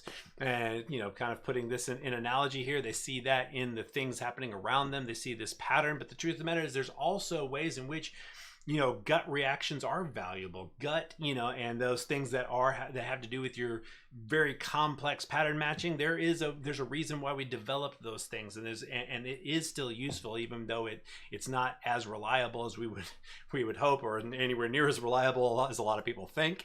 But there's still a level of reliability that makes it a useful tool, and so that's where you end up picking up these signals that things are working out in the way that you hope when you're putting in, and at least paying some attention to that when you're trying to push forward in something and remaining optimistic, allowing yourself to be a little unrealistic about these positive signals that things are going to work out for what it is that you've decided to put a bunch of effort into and move forward with. And then even when something just fails utterly and will not move forward at all whatsoever, you have to be able to see that as a necessary step, that it's an absolutely unavoidable necessary step in doing it repeatedly. And even though you've tried and failed before, it doesn't matter. It was just one of the steps towards getting to whatever your life goals are. And so that's one of the things that I think that kind of separates the extremely liberal versus extremely conservative minds, is that I believe that's part of what a more conservative mind is a mind that's a little more filled with faith, whereas a liberal mind is a little more filled with doubt. And both of them have their strengths and have their weaknesses for sure. And that's why I really believe in having kind of a middle way that you kind of switch back and forth between a little more liberal versus a little more conservative, and going back and forth between them, because you need to be able to use both of those strengths and be able to eliminate both of those weaknesses. And And so it's a little bit of that extra pattern matching. Allow yourself a little bit of belief in seeing some positive things, but then every once in a while you still need to back up and reassess, just not too much. Because if you're reassessing all the time, you're in analysis paralysis, and that's how to know that you're too liberal. It's when you're stuck in that you see all the ways it's going wrong. That's actually kind of, I think we all have both of those things inside of us, and I use the terms liberal, and it's just like right brain and left brain. There's not really a right brain and left brain, but it's kind of useful to talk about it as just a kind of a categorization of some. There are some things that are kind of literally actually in the left brain and that associate with that idea of left brainness, and the same thing is true of right brain. It's just not very strongly a rule. It's like, it kind of leans towards left and kind of leans towards right, but there's tons of stuff that you think of as left brain that is happening entirely in the right brain. There is a mix between them. And so I guess I've gone on enough about this. I need to use the bathroom. Yes, you have. No, it's all good. I appreciate the addition to the discussion, because that's what it is. It's not just me reading out articles. I do need you to do exactly that. There are more water bottles in the fridge that are smaller. Excellent. So anyway, going back to the news thing with that was actually one of the lies that we tell ourselves, that research recently found, that a lot of times people say that they say what they like. And then when people look at the things that they actually click on in terms of the internet news, they end up clicking on all these negative things, which conflicts with what people say that they like and they want more of in their lives. So what's with that? What's the disconnect? What's happening? So just because humans will crane their necks to see the aftermath of a car wreck, or follow clickbait link after clickbait link, or give into the lure of the infinite scroll, doesn't mean that the creators of media, social networks, and technology products should encourage that behavior. And that's my biggest beef with advertisers, because there are psychological tricks that we all fall prey to, that mental sugar. Yeah, they end up exploiting us. Yeah. And it makes us unhealthy as fuck, but man, it tastes so good right then. That instant gratification. Yeah. If we're creators in media, as a lot of us here are, or at least the two of us, and of course the people who are writing this, we have an ethical obligation to our audience to create media that mediates a better future for whomever consumes it. And I absolutely agree with that. But more often than not, creators optimize for the wrong things. The financial world then incentivizes these behaviors and nudges executive teams to create KPIs that are outdated. The current way media and technology companies are valued will look increasingly comical over the coming years. Technology and storytelling are and always will be neutral tools, and I absolutely believe that. They can hinder our path forward and catalyze endless addictive-like behaviors in their users, or they can help accelerate the learning of whoever encounters the media. Is that just cliche idealism? Or is it possible to build an entire media company that is also valued like a technology company, in a way where creators, community, and clients are all aligned? Well, the mission believes the answer is yes. The truly scary thing is that we're each becoming conditioned by the media to associate pessimism, worry, or outrage with critical thinking. These emotions are not the foundations of critical thinking. They are foundations of failed zombie companies. And many companies in the Global 2000 are zombie-like. So no matter where you are, make sure you fight back against letting pessimism, worry, and outrage creep into your cultures. When these emotions arise, as they inevitably do, each of us has two choices. We can allow them to be transmitted like a virus, or we can ensure that they are transmuted into higher emotions. We can only transmute, and I really like that quote that I want to tell. I want for you to hear the quote that when negative emotions arise, each of us has two choices. We can allow them to be transmitted like a virus, or we can ensure that they are transmuted into higher emotions. We can only transmit these lesser emotions into higher emotions, define optimism, faith, not judgmental listening, through hard work. Always. You do not arrive to enlightenment without pain. But while it may be more hard work today, we're ultimately building a path of compounding cultural returns and making our life easier in the future. While the world is full of bad people and geopolitical messes and poverty and all that craziness and war and injustice and everything, it is also full of hope, strength, innovation, stories that inspire, and good people that do amazing things. So there's a quote: people tend to think things are worse than they. People tend to think that things are worse than ever right now. That we're worse than ever, and it's just the opposite. And that seems to be true for a lot of the scare and fear mongering for the things that we absolutely have in the world, which is unjust murders and things like that. But at the same time, the overall trend of and that's the thing is like even let's say for instance. I want to put this lightly, but I think that there are certain people who want to remain optimistic about the world that are being unrealistic about the dangers that we're in, and that's a hard balance. It's hard for me to judge when people basically they're managing their mind. Only you know what's going to depress you to the point where you feel like you're just polishing brass on a sinking ship, and that's and you got to make sure that you're not there. And so sometimes I think people may kind of know where their limit is and how much they would, if they believe that the world was as bad as it actually is in certain cases, that they might then believe it's hopeless. And once you start giving into hopelessness, then there's really no, then you're starting to contribute to the problem. That's what, anytime somebody gives up, if you give up on making the world a better place, then you just start making it a worse place. You start, oh well, there's too much. My room's too messy, so I might as well just And so I've already eaten too much, so I'm already fat anyway. Might as well just oh, the world's falling apart anyway, so I might as well just fucking tear it up on my way out. There's always these excuses that we tell ourselves, and when it comes down to it, there's this giving up and. And the same thing about, everybody's evil anyway, so why the hell should I try to be, good to anyone? I'd just be a fool, being taken advantage of. All these excuses, they're always there. They're always, very tempting to give into, but they're unrealistic. They're not real. They're just what would make they're the easy path. It's like, man, it would be so easy to go that direction, and to fall into cynicism and to fall into depressiveness and so sometimes managing your mind is difficult, and I think there are a lot of people out there who are well-meaning people who don't want to believe in things like climate change. They don't want to believe in things that look very negative because it would depress them to the point where they would become a problem, and they become disabled, and they may. Then maybe they don't need to believe because it just would work out for them, or maybe just at least more slowly they need to move towards the how things really are, because we have to remain positive about the future to be able to believe that there is something to be improved. That you have to continue to get anybody to work towards a goal. They have to believe the goal is possible. And when you make things look so bad that they look impossible, people just give up.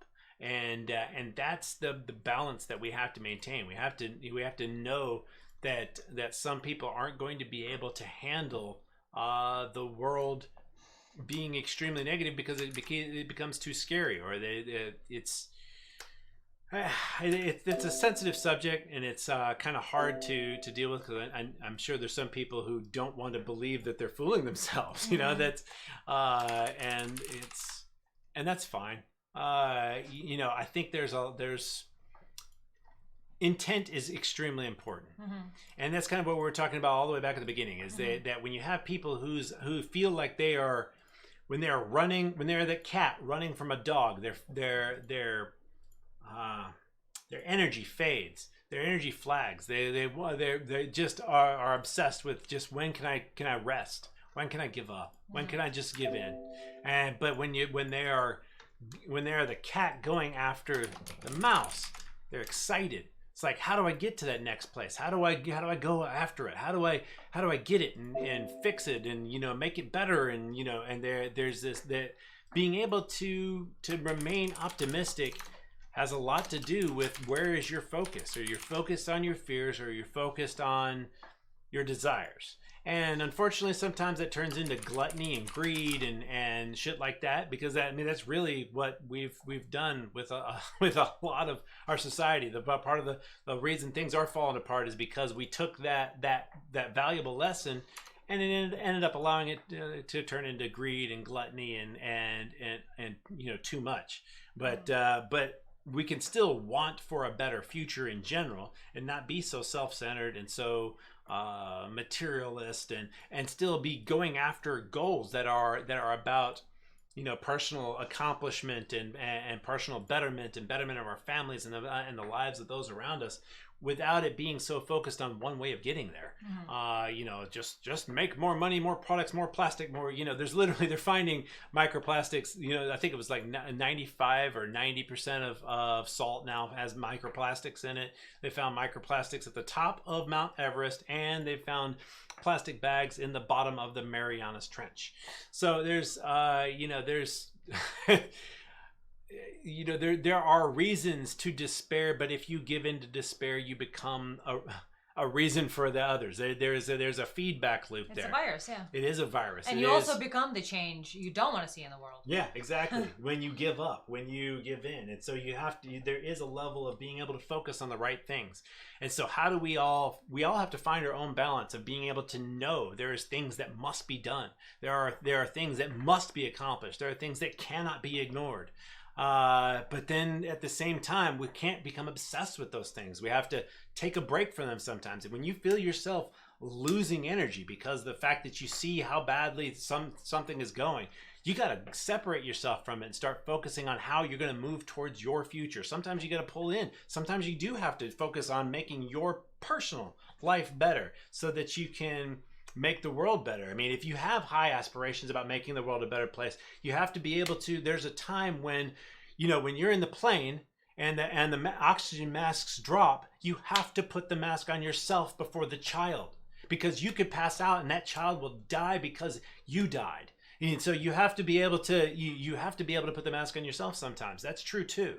And so there are times you've got to back up. And then there's times you got to go give again and look forward and say, okay, how do I personally contribute? How do I make the world a better place, not just for myself but for others, and not just for others but for myself. Mm-hmm. And because there is a selfishness to making the world a better place. You're gonna live a long time, even if you're living miserably and just barely getting by. That's our instincts. Make sure that we live through some just horrific circumstances. There's so much that could happen to this planet and the circumstances where it could be so bad, and you just continue to work to live in it. So look forward to a long future and decide that you want to continue to contribute to that and make it a better place. And that's one of the things that we need to kind of get across to people. It's like, altruism is selfish. Making the world a better place, making the environment more welcoming, more friendly, more cooperative, that is for you, and that's okay to selfishly want that, a better environment for you and everyone else. So it's, sometimes you got to find your personal place that is going to make you still be optimistic without somewhere, at least in the back of your head, knowing there are things that must be done. There are things that must be changed. There are crises in this world that have to be dealt with. Just as long as we don't become cynical, we don't become heartless, we don't become cold, we don't become, don't give up. Yeah, we don't give up, and we also don't just become fucking kill it all, destroy it all, fucking tear it all the fuck down, fuck it all. That's a hard thing not to fall into, and especially whenever we've had a lot of bad things happen in your life. You get this. That's really what aging of the mind is. That's why we all have to battle cynicism, is because we've had a lot of negative things, and you have to learn from negative things, right? I mean, you have to learn, and so your brain is set up to capture negativity and to see how things go wrong and how things won't work out, and you're supposed to capture that so that you don't waste your time. But that's why animals die.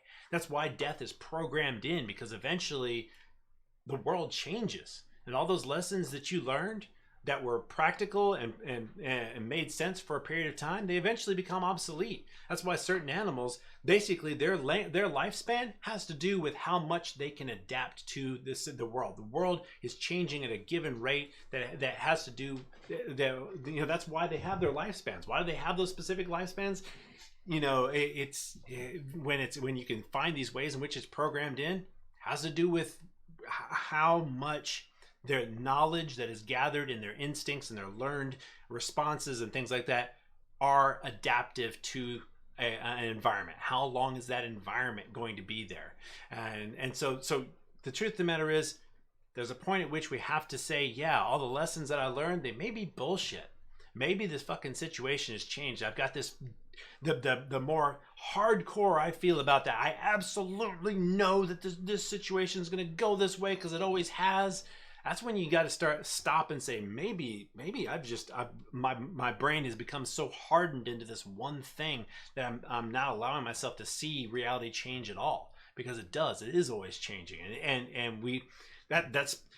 that's part of any kind of re-youthifying yourself, is being able to make the mistakes that are necessary to find the new ways that reality works, because reality does keep changing, and so you have to be able to make the mistakes. And as we get older, everybody's looking down on us for making childish mistakes. Well, you know what? Childish mistakes are an exploration of reality. They're an exploration. They're an absolutely, completely, and utterly unavoidable necessity. Required. Necessity of exploring an infinite reality that continues to change. And so mistakes are what creativity is. Mistakes are that's why the children are not stupid. Children are learning, they are adapting, they are developing, they are becoming something. When you're green, you're growing. When you're ripe, you're rotten. And so to be able to renew and refresh our optimism, we have to be able to have some of that childlike stupidity. There's a difference between childishness and childlikeness. One's more about being a narcissistic jackass. That's being childish. We're all born narcissists. But then there's childlikeness, which has to do with being able to refresh your personality, refresh your perspective on reality, to go in and make the mistakes and be satisfied with them, and not listen to other people's like, oh, you can't ever take any risks, so then you'll make mistakes. And if you make mistakes, people will see it. And if people see it, then your social status is brought down, and then you won't be a good politician. Well, you know, that's true. I'm never going to be a good politician, because I'm never going to look perfect. I'm never going to fucking tell everybody that whatever it is that they want to hear. I'm always going to be making mistakes, because that's what a person who can refresh themselves, that's what a person who can develop and adapt and grow is. Somebody who constantly has to look perfect and therefore has to fucking lie to everybody. That's somebody who can, and especially themselves. God, to be a good liar, you got to lie to yourself like crazy. You got to believe that shit, otherwise people aren't going to believe you. So the most static, most unchangeable, most fucking worthless sacks of shit are people who are really good at politics. That makes them good at politics. It's a fantastic, development and specialization to make people believe you that you're absolutely confident. I know this is the way we're going. We're going this way now. Onward, forward. This is the right way. I know everything, and I have it all perfectly. My plan is the best plan. There's more subtlety in politics these days, but essentially at the core of it, that is what you're buying into. You're buying into their confidence that they have the right solution. Yeah, because you can't know it's hard to examine all the different ways in which they are going to actually do things. You can't rely on whether or not they're lying about it or mean well and don't understand the situation. Will have to change once they're actually there.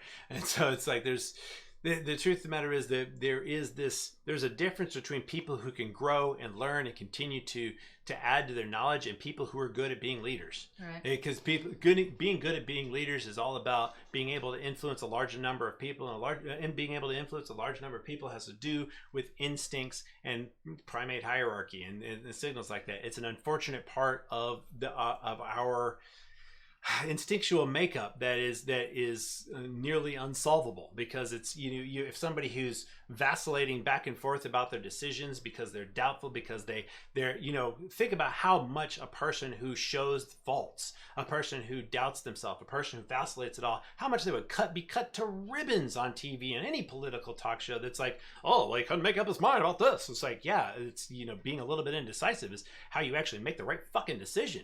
If you're decisive about everything, you're a fucking imbecile. So there's this. We've set up a system where a politician, you can't make it as a politician unless you're this kind of like concrete headed, like you don't change anything you fucking do. You have one way of believing, one way of doing, and then you just project that out with absolute confidence and never change anything, because if you change anything, well, by God, they've made a mistake. That's it. Nobody who's ever made a mistake could ever be a leader of me. They're a flip-flopper. They're a flip-flopper. Those doggone flip-floppers.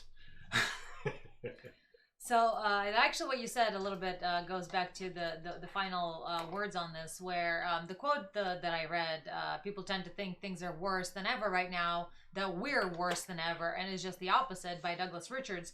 He himself is a sci-fi author with a background in as a biotechnology executive. He offers inspired, optimistic, and pessimistic versions about the future that are informed by his experience as a practitioner. He recently mentioned the quote above that got the writers of this article thinking. His job involves creating research-based stories about protagonists fighting hard to create a bright technological future. So he's excited about what's to come, and if he is, so are the authors of this article. And if you'd like to hear more from the sci-fi author with a background as a biotechnology executive, specifically in a way in which the future is filled with more possibilities than the mainstream narrative would have you believe, at least according to this author, there's going to be another podcast link for you guys as well in the Patreon public post. And just always be aware, there's going to be people who want you to believe that the world is ending because they're trying to correct in a certain direction. And then there's people who are going to want you to believe that everything's perfect because they're trying to correct in a certain direction. And just remember that the truth is usually going to be a little more towards the middle. And there's going to be a lot of people who are trying to get you to course correct when maybe you're already on their side to, you're too far to their side of the middle already and it's not where the direction that you need to go. Maybe you need to course correct in the way that the other people are saying. And so it's like, it just from the outset, it sounds like one of those people who are course correcting towards, don't worry about nothing. We ain't got to do nothing, but just keep on keeping on the way that we've been doing things, and everything's great and perfect, and it's going to get nothing but better. And the truth of the matter is, that's not realistic. We do have to actually, put some thought into things, and there are things that are going to go completely horribly fucking wrong if we don't make some course corrections. That's just how reality works. You don't make course corrections. You just believe you can just fuck any icebergs out here. We'll just keep straight on going. I ain't gotta worry about no goddamn icebergs. This is an unsinkable ship. We know it's unsinkable. Everybody says it's unsinkable. It's like no, that's just not reality. But then again, maybe you've been seeing how, like, you've got this idea that the whole world's just going to shit and ain't nothing anybody can do about it, and it's just, why are we even trying? Why are we even discussing it? Well, then maybe you need to read this book. Maybe you need somebody's perspective that's showing you how it is that there are a lot of things that are going well. I personally like TED Talks. There's a lot of positivity in TED Talks. There's people who are trying to come up with new technologies and new ways of making the world better. A lot of times they're very optimistic sorts of people because that's what's required to accomplish certain things. And come join our Discord, because I post hella TED Talks in a lot of the rooms. I basically treat Discord as our personal newsletter. Of course, there are certain rooms where specifically controversy and gaming TTRPG are the most active two rooms in the server, and I love it. My little controversial nerd heart is so happy about it. But there's also plenty of other rooms where, like, psychology and nutrition and talking about our oneness and a variety of other ways in which I end up quite frequently sharing TED Talks, because I do really appreciate exactly what you're saying. A lot of times these professionals, because we don't listen to TEDx as much as we listen to actual TED. So there's a lot of professionals there, leaders in their industries, or just really bright, creative individuals who inspire hope, because the whole point of TED is to inspire, is to give you a calculated optimism, specifically calculated because they give you facts and numbers and trends and actual science to back up this optimism. Yeah, we can't be unrealistically optimistic. We have to be calculated optimistic. Exactly. We have to know there's a way if we work towards it, if we go and actually get everyone excited and moving towards the future and bring people's morale up, and don't try to shove them into a hole, but try to inspire them and try to remove the roadblocks and try to show them that that we can do it. We can fucking get there. Yeah, because things that are hard, it's already hard enough while also being down about it. So well, it's just like, man, I was kind of making a reference to the beginning of the show here. We're talking about the way that you manage people who are your employees as a manager. You don't fucking try to just shove them into a fucking space. You show them a way to accomplish it together with everyone else. You show them that they can accomplish their goals, and you try to help them remove. And you're all there together and in it together. Exactly. Yeah, exactly. I like that. So speaking of a science fiction author, we shall be moving on to our patron only after show. So if you'd like to become a patron, you know how to do it. You know how to do it. Check out patreon.com/AnnaCherry. Challenger mode will give you access to the after shows, and we are doing this Cherry STEM pretty much every week now. At least I'm buddy, trying our best to do it every week. So you'll get, at least bi-monthly, if not weekly after shows. And we will be discussing the can science fiction predict the future of technology? And that is going to be what we're going to talk about with patrons in just a little bit. So thank you all very much for joining us and listening and giving us likes, even though you didn't listen to the rest of the podcast. I appreciate that you liked what you were hearing and giving us the thumbs up.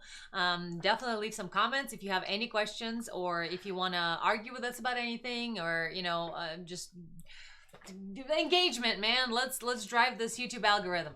And but more importantly than that, I would love to be able to get our podcast on the air. So if you can support us without hardship, please do so. We're going to be here every week to the best of our abilities. And we shall go off and do a fun patron after show that will likely be recorded and available for our patrons only.